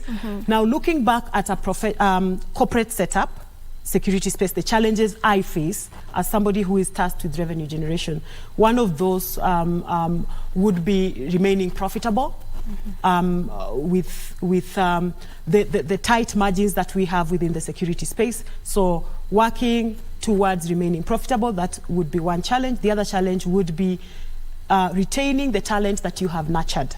In my position now, that is one of the challenges that we face, because the market is very dynamic, the industry is very dynamic. So retaining that talent is another challenge. Of course, we also work with policies set up by the government and governing bodies. So again, aligning to those is yet another challenge that we face. And also retaining clients, earning their trust. Those are the kind of challenges that I face in my role currently. And how do you retain these clients, maybe, if I may ask? How do we retain clients? Value. Clients have to get value for what they pay for. Security is very sensitive. If I would take the example of my current organization, that is SGA, security, what keeps us going is to ensure that we deliver the service that we promise. Service delivery, maintaining relationships, valuing our clientele, taking feedback and taking it positively, and using this feedback to actually grow, to actually enhance our processes. Yes. How has the space, the security space over the years evolved in order to enable women to be a part of it? So like I said, initially, the security space has been perceived to be a male-dominated facet. Because the security space initially had this aggressive feel. You know, it's security, it's protection. So there was this very aggressive feel that would be closely associated with the male gender. But things are since changing, things are evolving, and now people want to have a softer side of this security, a softer side of it, you know, a bit empathic, a bit soft. You look at the banks, you look at the embassies currently, they have their front office personnel who also double up as security officers. but they have undergone thorough soft skills training. These are people whose communication skills have softened. And so with those kind of developments within the security space, then it was important because the female gender exhibit these skills much better, so to speak, compared to the other gender. So this kind of evolutions are what have actually elevated and given a chance to women, for instance, to take up these positions. We also look at policies that have been set in place by international bodies like the ICOCA, International Code of Conduct Association. We are accredited members of that, of the ICOCA. One of the key things that they are focusing on is human rights. We have certifications that are adhering to equality, to human rights and international humanitarian law, which we also adhere to as an organization. So those kind of developments have made space for the female gender to actually rise up and take up positions within this male, rather perceived male-dominated field. Yes. You mentioned that we need, that it has evolved over the years as they realize that we also need that soft side, you know, in it. And if I may just ask generally, what is the role of women in leadership? The role of women in leadership, women bring out certain skills that are not very, very common with the other gender. One of those that would stand out is you realize being a woman, you're a caregiver from the onset. We have that internal capacity to come out as strong caregivers. So when it comes to emergencies, contingencies, planning, we come out stronger. We come out more knowledgeable. Communication skills. In leadership, that's a very, very key skill. We are empathic. We are able to relate with situations. So that makes us better leaders, not in comparison to the male, but we have a position to take up within the leadership space across industries. So that is one, that we are empathic, that we are better communicators, that we can deal with emergencies better, you know. And I think currently women have just decided that, you know what, nothing is limiting us. We have all the support we need from the systems, from the policies, from the governance that tell us, hey, it's time to wake up and also grow. As you have put across, it was a male-dominated field. Still is, but not entirely male-dominated. Did this ever come to you as a threat? And what would you attribute to your success in the field? To my success in the field, I'd attribute this to the organization that I currently serve in. I think the policies that have been set in place are very cognizant of gender equality. I would say, just so to speak, SG is a group. There's Kenya, Uganda, Tanzania. And just to give you an example, all the head of sales and marketing within the group are ladies. So I look at the kind of frameworks that they have, the kind of accreditations that they have. Those closely align with ensuring that both genders are given equal opportunity. So I think for me, it largely also leans towards what kind of opportunities are you given? What kind of frameworks do we embrace, even as a country, as private security companies? What frameworks are they putting in place that could ensure that there's gender balance? Are they ensuring that the female gender are well mentored? Are they ensuring that they're given proper visibility? Are they ensuring that they're given proper capacity building, that they are considered for these roles that are rather left out as preference for the male gender? So I think it's the frameworks, it's us as individuals, it's the mindset, all those combined. Those put together, synergies, then would help us walk this journey of ensuring that we cease to look at this space as a more male-dominated space. Yes. For a young lady who's just starting up in this career space, what tips maybe would you give to them? For the young ladies, I would say you have to have intrinsic motivation. You have to challenge yourself. You have to come out of your comfort zone. You have to have a clear vision of where you want to be, where you are and where you want to be, and then draw a roadmap. How will you get to where you want to be? There shouldn't be limitations such as a male-dominated industry and whatnot. No, I see female gender. I see my colleagues driving chase cars where I work. I see my female colleagues working within the workshop space. I actually have a female colleague who is a senior trainer and trains the guarding workforce. You can imagine how rigorous and robust that is. So I have seen women actually shine in this space, and I want to urge every one of them to just sharpen their pencils. The sky is the limit. Nothing stops you from pursuing these rather challenging careers. Yeah. Yes. You've mentioned you've seen women shining or being so good at what they do in different fields. What does it take to be a woman who is at the forefront? Determination, intrinsic motivation, and a clear vision without distraction. You have to be consistent, you have to be deliberate, and you have to be very clear about your end goal. When you're clear about your end goal, what you then have is a roadmap towards getting there, which will be broken down into activities and action plans. So when you stay focused, for sure, nothing stops you. Yeah. Yes. There's this question that women are normally asked, and I feel like it's a question that they shouldn't be asked, but let me just, put it across. You mentioned earlier that you are also a mother, and someone would ask, how are you able to balance? How are you able to balance between being a woman in the a mother in the house, and when you're out here, you are this boss? Heading this big team, ensuring that things are going according to plan, having strategies and all that. How do you balance that? I think being a mother actually complements that role.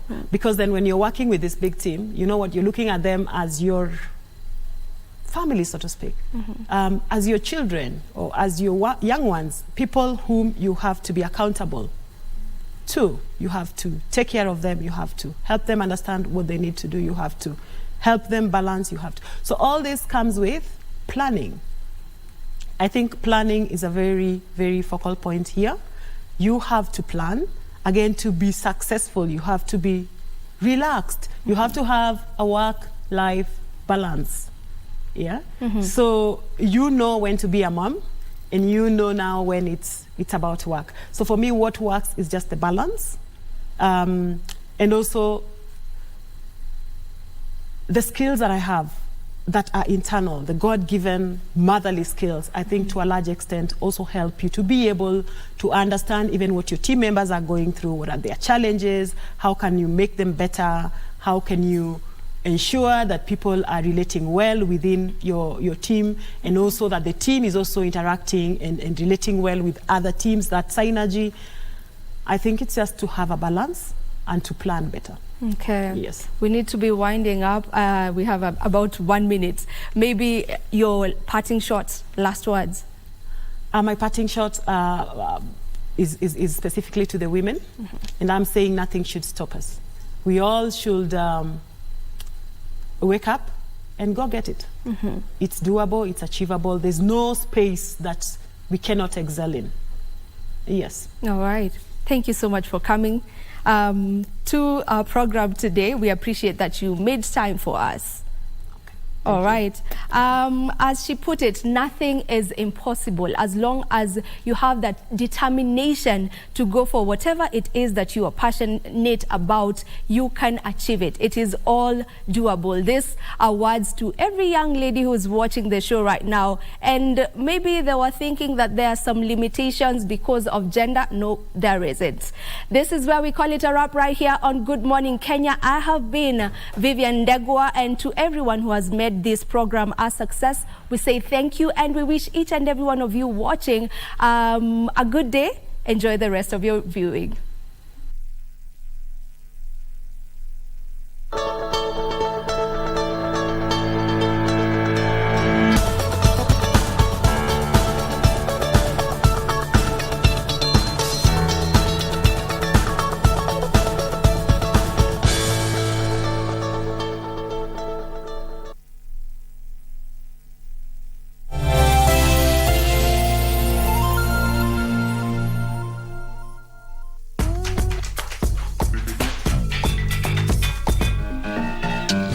Chidebere Ibe did this. His illustration of a black fetus went viral. People around the world realized they had never seen themselves represented that way. His picture turned into much more than a drawing. It was more like a voice speaking out for the black community. Then I had to understand that this drawing was more than just a medical illustration, or it was a message of hope to the black community. And then I said, for me now, these drawings are no longer a passion, but a purpose for me. Generations of doctors, nurses, all kinds of medics have studied here.